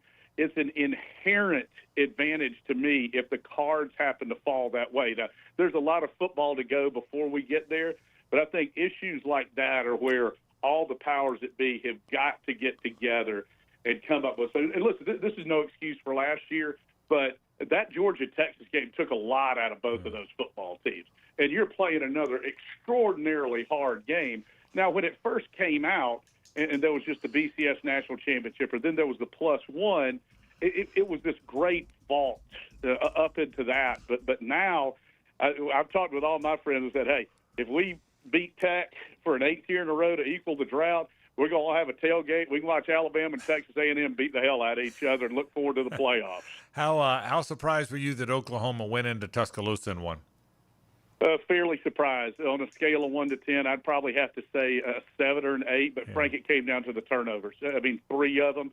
And it might just be one of those deals the last 2 years. Oklahoma matches up with Alabama. Georgia matches up with Texas. It just might be one of those things, kind of like basketball, and that's the way it plays out. How good do you think Ole Miss is? Now, they played Florida. They played Florida kind of similar to the Georgia-Florida game, close middle of the 4th, and then they found a way to win. I think they're very good too. I think they can win it. I don't. They wouldn't be my pick to win it. Georgia. If I had to go in order, I'd probably go Georgia, Ohio State, and then a coin flip. But I think they're pretty good. Jeff, tell me more about your thoughts on Ole Miss. I like Ole Miss. You've seen them in person. I know you watched them on Saturday night as well. My thing with them is they can score, they can run, they can throw, they can score with big plays, they can score on drives. They're not great defensively, but they've got enough guys who can be disruptive. And if it comes down to a possessions game, they can get you behind the chains enough to maybe win a couple possessions or create a turnover. I thought last year they were one of the 5 best teams. Here's the deal. Last year they had 3 close games. They lost all 3 of them. I mean, 2 of them on crazy 4th down plays, and then Florida beat them. Now this year they won a lot of close games early, but these guys are really, really clicking. I'm with you, Frank. I think they're awfully good. Texas A&M trails 30-3, roars back and beats South Carolina. Trailed 30-3 at home, came back and won the game. 2 questions. Did that reveal some flaws in the Aggies that we hadn't seen before, or does that show how resilient they are, and does it just fuel them to be even better? I think it's a little bit of both. I mean, obviously, you can't survive doing that very often. I do think the place-kicking situation's a little tenuous. I believe they're now 11 out of 17 with their starting kicker. And Frank, one thing is we know around the SEC and you in the NFL your whole life, you better trust your quarterback and you better trust your kicker. If you don't, it's going to be a short run, and that would be my biggest concern with A&M. But I think they've got the most pieces, offensively at least, at the skill positions, and they've got a tremendous defensive line as well. So I think A&M's really good, and Frank, that was so South Carolina. Whether it's in a season or in a game, the Gamecocks, with expectations and without, is just a completely different animal. It's completely bizarre. I don't know how you can put a finger on it. I know this. One of my best friends, a guy named Robbie Kirk, he used to live in Jacksonville, went to Presbyterian because his dad told him to flunk out of Georgia in 1 quarter. So anyway, he's at Presbyterian, so he's got some Gamecock friends, and he's texting with a couple of them Saturday. And one of these guys, by the way, loves the Gamecocks and the Atlanta Falcons. What a miserable existence that is. But it's just that old, what South Carolina fans call it, the chicken curse. I mean, literally, they're up 30-3 at the half against maybe the best team in the country. And what happens? A&M has its biggest comeback of all time. Jeff, they were 2-0. South Carolina ranked 15th or whatever they were to start the season, 2-0. They have lost every game but one. They have lost 7 of 8 games since then. I don't think Shane Beamer's in trouble because you just rarely get in trouble at South Carolina. But what a disastrous season for the Gamecocks. It really has been. And my thinking was a few weeks ago, I could see him pull the parachute and go back to Virginia Tech. But now that James Franklin's locked in there, I don't know what's going to happen. I don't think South Carolina is going to fire him or anything. But not only did they come in with the high rankings, there was all this talk about sellers for the Heisman, and the wheels have just completely come off. But then on the flip side, they can say, hey, if you're South Carolina fan, you say, hey, we should have beaten Alabama and should have beaten Texas A&M. It's just completely bizarre. It just sums up South Carolina. All right, that's a good segue into the coaching carousel. This is a weird thing, and we're in a vacuum here, Jeff. We're in Florida territory, so everything is Kiffin coming, is Kiffin not coming, is Kiffin visiting, what's Kiffin going to do? But from 10,000 feet, you got a more objective view here. What do you make of how weird the whole Kiffin thing's been? I feel for the Ole Miss people, because instead of people talking about the fact that they're 10-1 and might win the national championship, the only story in Oxford, is Lane Kiffin going or staying. It's a bizarre story, don't you think? It really is, and I think you summed it up great a couple of weeks ago when you said, and I agree with you 100%, he's either coming to Florida or he's staying at Ole Miss. This is not one of those cases, as you pointed out, where his agent shopping him to every NFL opening and every college opening. I think he loves it in Oxford, but Gainesville, Florida is that job, and he would fit. He's got so much spur in him in that he's brash, but he's really become likable. And, I mean, it's so funny because he and Kirby are good friends. And they take these little jabs at each other. Here's the thing with Ole Miss. Since from 1949 to 1963, Ole Miss won 6 SEC championships. Since then, they had 3 10-win seasons, 1971, 2003, 2013. Kiffin has led them to 10 wins in 4 of the last 5 years. He has been the guy there, the coach they've been looking for 60 years, and I think they're terrified they're going to lose it.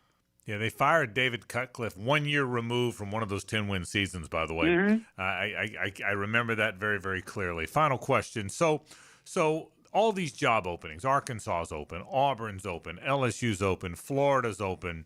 I think Kentucky's going to open. I think they're going to fire Mark Stoops. I think there's going to be 5 at the end. Where are we headed? I mean, let's assume Kiffin goes to Florida, just for the sake of our conversation. What happens? Does LSU, does anybody else go big game hunting? Or all of a sudden does John Sumrall and Alex Golish wind up in all these jobs? What's your read on where you don't have to say who goes to what job, but what's your read on where all this lands, Jeff? I think you nailed it. And obviously Kiffin is the first big domino to fall. And then I think that affects Eli Drinkwitz, Kenny Dillingham, Summerall, all the names you just named there. The other key, too, somebody's going to have the guts to go out there and land a coordinator. I go to Buster Faulkner, who was an analyst on Kirby's staff, had a lot to do with Stetson Bennett's development. Brent Key plucked him off of Georgia's staff. He's the offensive coordinator at Tech. He's really, really good. So to me, for instance, if Summerall were to leave to go to LSU, I could see him being a hire there. I could see him being a fit at Auburn because Auburn, all-time great program, no doubt. But they're behind Florida and LSU in this thing. Somebody's going to have to go a little outside of their comfort zone if they're going to make a potentially great hire. And then you got some schools, I think we talked about this last week with Wisconsin and Luke Fickell. They kind of recognize where they are in the beauty pageant. Let's just stick with who brought us to the dance. It's a really weird season and a really weird season in the SEC, but a lot of good teams in the SEC. I think Georgia's atop the heap. We'll see if it winds up there. Jeff Dandler checks in from the Georgia Radio Network and, of course, from the Superstations right up the road. Jeff, thanks, buddy. Frank, you're the greatest, and I'm glad you could breathe a little bit in the fourth quarter. Oh, that was better. That was way better, Jeff. That was way better. Appreciate it, brother. Talk soon. Take care, man. All right, buddy. See you next week. All right, Jeff Dandler talking SEC football with us. We got an NFL Rewind up next. Stay with us. The Frangie Show from the Harrell and Harrell studio. Don't settle for less than you deserve. I'm Frank Frangie, and I've been telling you how proud I am of my daughter Amber, who's lost so much weight on Awaken 180. But it's been a while now, so I wonder if it's something she can maintain. So I sort of asked her, how's it going? So far, so good, Dad. But you're right, it has been a while. But that's the beauty of the Awaken 180 plan. There's so much variety in the food choices, you don't get bored. You look great. Do you feel better? I feel so much better. And I know it's because of the weight loss and how it's changed my lifestyle. So there's no chance I won't sustain it. Well, what about over the holidays? Look, you grew up in our home, and you know we love the holidays. Oh, I still plan on enjoying the holidays. I just plan on doing it by eating right. And I've already had the conversation with my coach. She understands the challenges of the holidays, and she's guided so many folks just like me through this. We've already made a plan. So take my kid's word for it. Awaken 180 works. It's sustainable even over the holidays. So change your life by calling 844-346-1800 or visit awaken180weightloss.com.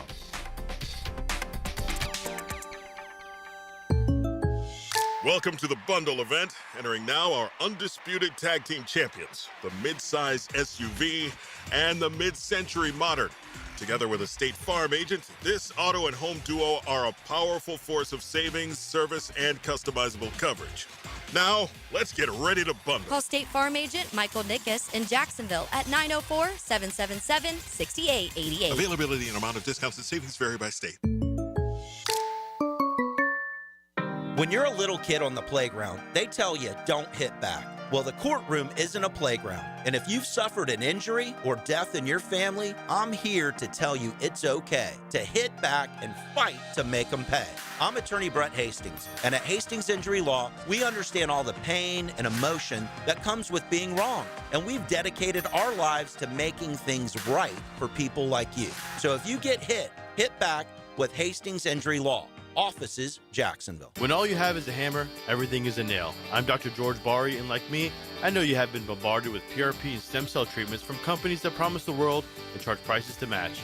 Or the surgeon that convinced you the only way to treat your injuries through surgery. At Bari Orthopedics, we offer the best PRP treatment on the market with prices that won't cost you an arm and a leg. We also have the expertise to treat your injury surgically, if that is what it entails. We can discuss all surgical and non-surgical options with you and make sure you get the best treatment available. Come see me, Dr. George Bari at Bari Orthopedics. Mike Dempsey for Apex Roofing and Contracting of Jacksonville Beach. If your roof's got any damage, if it leaks, if it's just old and ugly, call my friends at Apex Roofing. But Mike, roofs are so expensive. It's true, quality roofing is not cheap, but Apex Roofing has up to 100% financing available, so you don't have to compromise quality for budget. Apex Roofing, no shortcuts, no stress, just quality work with financing available. Reach for the peak with Apex Roofing and Contracting in Jacksonville Beach. ApexRoofingFL.com.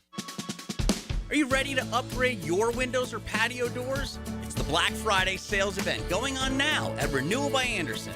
Buy now and pay nothing until 2027. That's no money down, no payments, and no interest for 2 years. This offer expires November 30th. Renewal by Andersen, proud partner of the Jacksonville Jaguars. Visit bestwindowsflorida.com to schedule your free consultation. License number CGC 1527613. Brackish Vodka, the spirit of the sportsman and proud partner of the Jaguars, is now available at the Fresh Market Spirits and Wine. The Fresh Market Spirits and Wine is a new adult beverage store offering spirits, wine, beer, and accessories at A1A North in Ponte Vedra, a first-of-its-kind destination for thoughtfully curated spirits, wine, and beer as only the Fresh Market can. And now, you can get Brackish Vodka at the Fresh Market. Brackish Vodka, for whatever your sport is. Proud partner of the Jaguars. 1010XL, presented by Farah and Farah, exclusive injury law firm of the Jacksonville Jaguars. Focused, fueled, fearless, Farah. Now the cool down with Donovan Air, Electric and Plumbing, keeping Jack's cool since '87. Today in the program, we talked a great deal about the Jaguar football team, the blowout of the Chargers. Bucky Brooks joined me to talk all about why it came about and the edge with which they played and what are the expectations as you move forward and get on the road to play the Cardinals. We certainly talked about that. Jeff Dantzler stopped by to talk SEC football, and that Georgia football team sure is rolling. Hayes and I talked about a lot of the coaching openings, including James Franklin at Virginia Tech and what's going to happen with the Lane Kiffin affair, all that today and a whole lot more. That's where we've been in the course of the program. Now, Carlion, let's talk some NFL. Let's do it. Let's fire up the NFL Rewind. We will start in Orchard Park. Allen is going to keep it. Josh Allen inside the 5. They're going to push him in. Paydirt. Touchdown, Bills.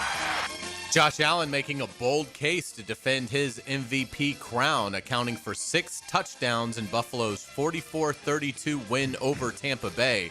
Allen threw for 347 yards and 3 scores while running for 40 yards and 3 touchdowns. The Bills improved to 7-3 and are the AFC's current 5 seed. The Buccaneers fell to 6-4 but maintained their lead in the NFC South. Yeah, the Bills when the Bills get hot, they're still as good as anybody. The season has gone exactly like they want. The Bills are still really good. Not surprised at all. JJ, take us to L.A. Bootleg, Stafford has Parkinson. Colby Parkinson breaks a tackle and another for a touchdown. The Rams pick off Seattle quarterback Sam Darnold 4 times in securing a huge 21-19 win in NFC West play. LA only needed 249 yards of offense in the victory. The Rams are 8-2, lead the division, and are the current 2 seed in the NFC.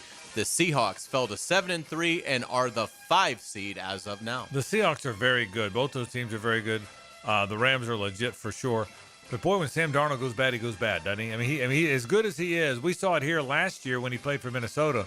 When he goes bad, he goes really bad. Yeah, I mean, really, kind of hat tip to the rest of the Seahawks that they only lost that game by 2. And they had a field goal win.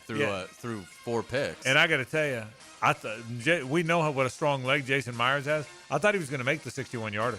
I thought he was going to make it. I said he's going to make this. When they had the 1 second left, I did. How about with that 1 second, the home clock guy? I know. You got to tick that one extra second off there. You know what though? In NFL, they always find the second. They must do, want the drama. Because, and the There's refs, always like, the time. when you give yourself up, like you know, because they'd have to touch you in the NFL after you catch the ball. The refs will just blow it dead immediately. Well, when you give yourself up, the play is supposed to be over. Immediately. Yeah, even without being touched. When you give yourself up, the play's over. I figured that, but I'm like, doesn't it take a second or two to give yourself up? Yeah, right. That's right. We're on to Mile High.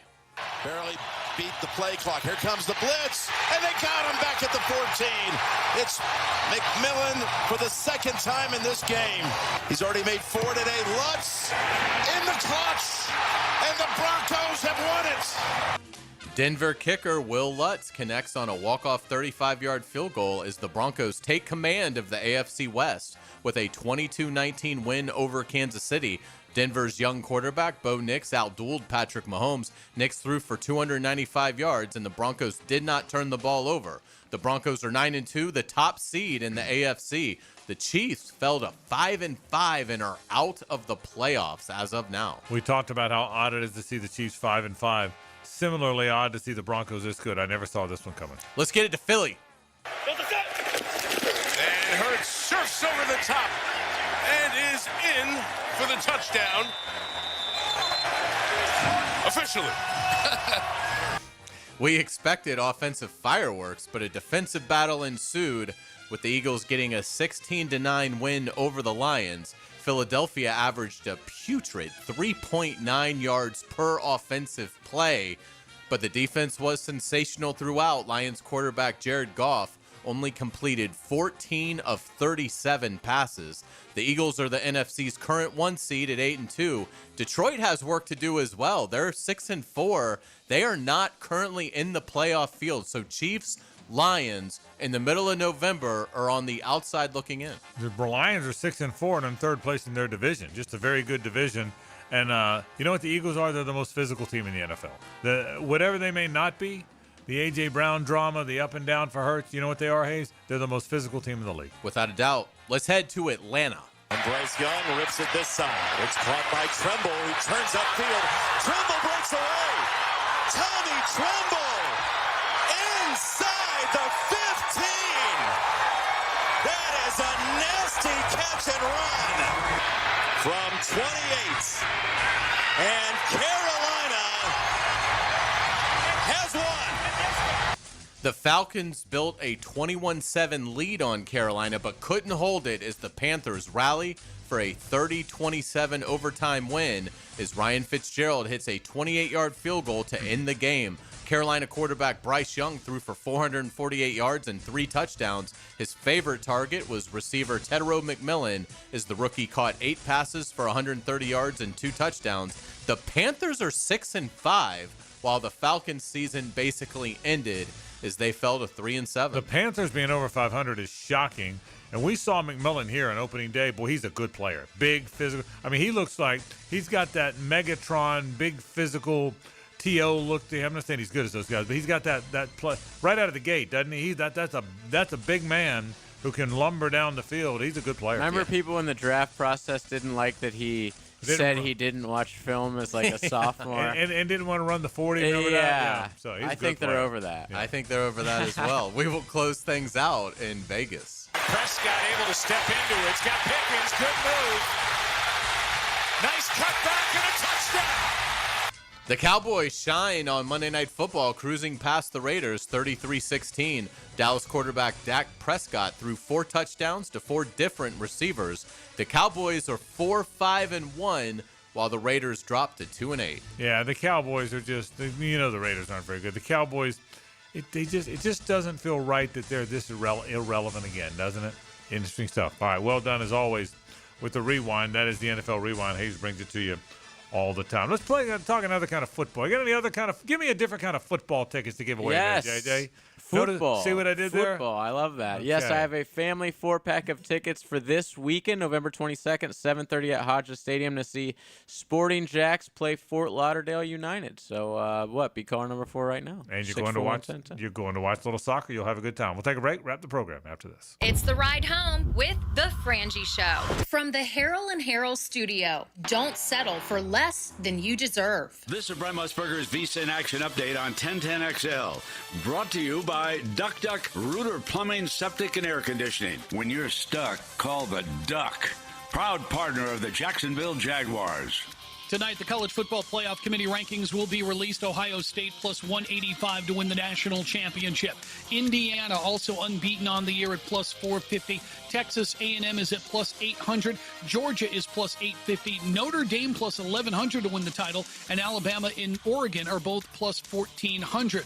Indiana quarterback Fernando Mendoza minus 125 to take home the Heisman Trophy. Ohio State quarterback Julian Sayin is at plus 225. Marcel Reed of Texas A&M plus 550. Diego Pavia of Vanderbilt plus 2,000. Progressive helping veterans drive their lives forward. More info, keysofprogress.com. I'm Tony Desiri with your Visa in Action update on 1010XL.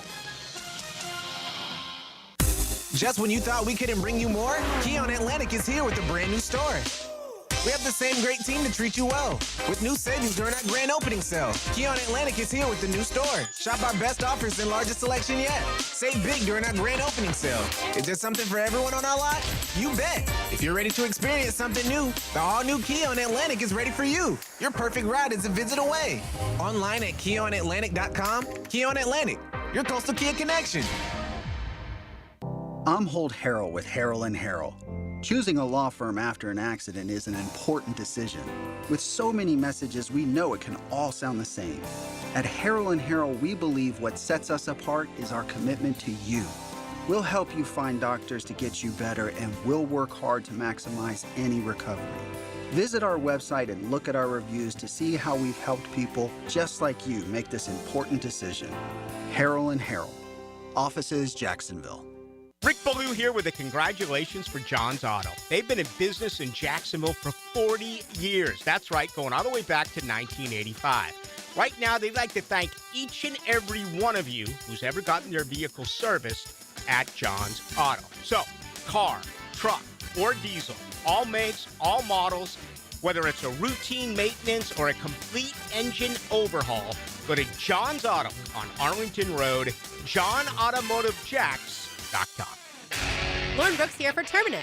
When pests invade your home or business, you don't just need them out, you need them out fast. And you need to keep them out. At Terminix, they'll show up for you and eliminate pests quicker, just like they did at my house, because they care about what matters most to you. When pests show up, so does Terminix. Don't live with a pest problem, Terminix it. Visit Terminix.com today to schedule a free inspection online. That's TerMinix.com. That's right, Terminix it. Bring your marketing to the next level with 3D Digital, your local video production and digital marketing agency that specializes in ensuring your brand story is seen, heard, and remembered. Our award-winning team creates professional content that will be launched across multiple platforms to precisely target your audience. Call us at 904-712-4004 or visit 3ddigital.com to define, design, and deliver exceptional results for your business. Universal Roof and Contracting presents the Offensive Player of the Game. Universal Roof and Contracting. The difference is universal. Bayshell Tootin put on a dazzling display for Jacksonville in the run game. The teal and black back recorded 74 yards on 15 carries and added in a touchdown on what was a dominant performance for him. Although small in stature, he left the game as the BMID, the big man in Duval. And he's your Universal Roof and Contracting Offensive Player of the Game. Homeowners, storms don't wait, so why should you? Protect your home and your wallet with Universal Roof and Contracting. Save up to 20% on roof replacements and repairs now through November 13th. Financing available with payments as low as $115. Call 855-ROOF-HELP for your free inspection. Universal Roof and Contracting. Protecting your home, building your trust. License number CCC 057165, CBC 1258484. UniversalRoof.com. I'm with Breakfast Cycles in Jacksonville. We always talk about Honda and Triumph, so many great bikes, but Aprilia from Italy is also a beautiful line. It is absolutely gorgeous, and it is a fine sport bike. It's one that when you take your helmet off, you're never frowning. You're always smiling. So if you want to treat yourself to something really special on the road, that's a line they should look into? Absolutely, and we've got them in stock and ready to roll. All right, make sure you check them out. They are on Atlantic near Regency. CyclesofJacksonville.com is a great place to go, or check out their Facebook page at Cycles of Jacksonville. 1010XL, presented by Farah and Farah, exclusive injury law firm of the Jacksonville Jaguars. Still, present, ready. Farah doesn't flinch. It's a Nimnick Tuesday on The Frangie Show. Nimnick, your friends in the car business since 1941. News Hangar, our friends from the Nimnick family of dealerships. Nimnick Chevrolet is on Castle. Nimnick Buick GMC is on Phillips Highway. The best place to get cars, the best people with whom you'll ever deal. Gosh, I've been buying cars there since 1982, and I'll keep right on doing it. Head to Nimnick today for all your automotive needs. Frangie, Carline, La Selva. No news today on the Lane Kiffin stuff. I'll say what I've said all along. I believe he's going to Florida. I believe it's going to be announced after the Egg Bowl. I've said that so many times now I'm tired of hearing myself say it, but that's what I think. And I think he's going to be the new Florida coach. And I think you're going to find out at the end of the regular season. That's my guess, and that's what I believe is going to happen. By the way, one other thing about Kiffin, I thought about this. Let me tell you how good, if you want to know how good the guy is, think about this for a second, Hayes. He had the best quarterback in college football last year, other than Cam Ward. I mean, there's no debating. Cam Ward and Jackson Dart were the two best guys. They were the two highest drafted guys. That's the two best quarterbacks in college football. So he had one of the best quarterbacks in college football. Lost him to the draft. He had a backup ready, strong-armed, left-handed, athletic backup who was the heir apparent to Jackson Dart. Lost him early in the season. Lost two really good quarterbacks in a blink of an eye, and he's 10-1 and going to be in the playoffs because he went and found some Division II guy that nobody knew. I mean, if you want to know how good he is, doesn't that example tell you all you need to know? Without a doubt. I mean, he's done such a magnificent job with the roster there at Ole Miss, and again with that quarterback situation. For most teams, you have to go to the backup, and that you're going to feel the pain of that. It hadn't happened at Ole Miss. If any mistake he's made, he's tried to keep Simmons somewhat involved, right. And that's where their offense tends to. Sputter. Remember when he brought him in a game inside at the goal line? Yeah. That was so bad. Yeah. And it's one thing to have to go to the backup, but it's one thing when the backup can't have practiced very much because last year's backup is now your starter, and then you got to go to the backup. I mean, it really is. By the way, I think Trinidad Chambliss is good. I mean, he's a good player. He's a better player than Austin Simmons. He's been phenomenal. He's a really good player. I mean, he's a really, really. If you look at this year's guys, Gunnar Stockton, Trinidad Chambliss, Fernando Mendoza in Indiana, none of them are NFL guys. Now, Beck's an NFL guy. Ty Simpson. He may be an NFL guy, but a lot of those guys. Mendoza is. Yeah, you think he is? Oh, yeah. Is he? They're talking about Mendoza going number 1 overall, which I don't see. Is he really? Yeah. Oh, well, okay, then I was wrong. But it's more like every mock draft that does that, every mock draft that you're seeing now has the caveat of, it looks like it could be a stunningly bad draft. Yeah, so somebody's got to go. But if he's 1 overall, he certainly looked at. I remember when we thought it was going to be Nussmeier and Arch, Sellers. and Lagway. Yeah, Sellers. I did. Like, I know holy I did. crap, man. Yeah, but Mendoza, I saw him a little bit, and I've watched him. He's a good player. I mean, Chambliss is a good player. Gunnar Stockton's a good player. I mean, there's a lot of guys that you didn't. I guess the point was you didn't expect. Yeah. That are right in the. I mean, right in the middle. Reed of it. for Texas A&M. Another example, guy you didn't expect. So it's going to be It's honestly, I think, been a terrible college football season, and I'm not just saying that because like the Gators and the Noles are terrible.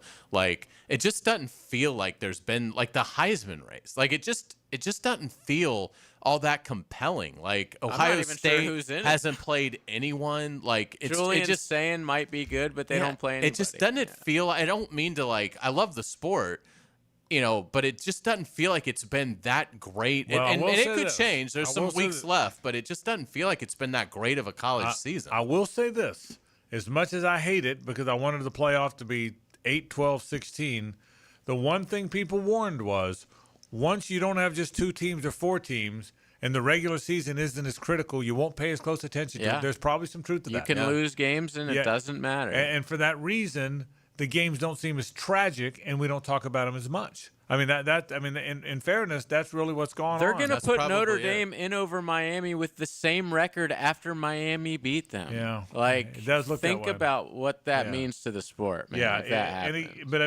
Because I can say this, as much as I love the NCAA basketball tournament, and as much as I love Gator basketball, I no longer watch Duke, North Carolina. I wish I did. I wish I did. I mean, I used to love those games. What Hayes said earlier is the perfect encapsulation of that. Georgia doesn't want to get to the SEC title. Right. Imagine that ever happening. It's sad. And Georgia's that's the perfect. Like we said, that's the perfect scenario for Georgia is let Alabama and A&M beat up on each other. Sit there with your feet up. And then go be the 4 seed. Didn't that happen to Ohio State last year? They didn't play for the Big Ten. Yeah, they lost to Michigan. Right. And it was Penn State versus Oregon. And then won the whole thing as like the 7th seed, I think, right? I think A&M and Alabama are going to be in the championship game, and Georgia's probably better than both of them. I would pick Georgia to win the national title now. Let's say a little Rick Ballou. Now, the 2-minute drill is driven by nobody but Nimnicht. Nimnicht Chevrolet on Cassett Avenue and Nimnicht Buick GMC on Phillips Highway. Who's your national champ right now? And no, you can't. I got a Georgia Ohio State championship. Yeah, that's the same thing. That's one of the two. None of these newbies come into play. I said Georgia over Ohio State, so I'm right with you there. So it'll be fun to see. As I've been making the point all year, you got 150 something teams in college football. Somehow it changes every year. I don't know how. And you got 32 teams in the NFL. There are far more teams who can win a Super Bowl. With 32 teams, they can compete for a national title, and it's always that way. Yeah, it's all that is. It's not going to change. These pretenders: Texas A&M, Oregon, Indiana. I mean, Texas Tech, and that's impressive what they've done. Tim Brando has done 3 games this year. He said, hands down, it's not even close. They have the best facility in sports. Wow, is that right? The best facility of any campus. In across Lubbock, the Texas, country, of all places. they are spending money. I'll be darned. How about that? In Lubbock, but those teams always fall short. I mean, seriously, there's about 12 teams. I mean, even when you're down, Florida State, Michigan to some extent this year, maybe Nebraska's fallen out, but there's a small window of teams that you can look at and say, year in, year out, these are the only teams that have a chance. Now, that could change with the NIL. But which is why Lane Kiffin's probably going to go to Florida or LSU, wherever, for the reason you just said. And, I got in a little bit of trouble last year for being honest about Mississippi. You can't win a national title in Mississippi. Lane Kiffin's not going to win a national title. It's hard to get enough good players. He's not going to win. Yeah, Simple as that. It's coming up. We got a lot going on tonight. More on that, a little bit of college football and Lane Kiffin. Also, a lot on the Jaguars. Going to bring in the Mangler, Greg Huntington, because he was never a big fan of James Franklin at his alma mater, Penn State. But I just wonder, Franklin with that same fertile ground, recruiting Pennsylvania, Virginia, what have you, could he make Vatek a monster in a terrible conference in the ACC? And he's from that area. He's from Maryland. Absolutely. And he can recruit. There's no question about it. Very good recruiter. All right, Rick. Rick Ballou goes into the night. That comes up right now. That'll do it for our program. Tomorrow we'll see you, same bad time, same bad channel, our Wednesday installment of the program. For Hayes and JJ, I'm Frank Frangie. So long.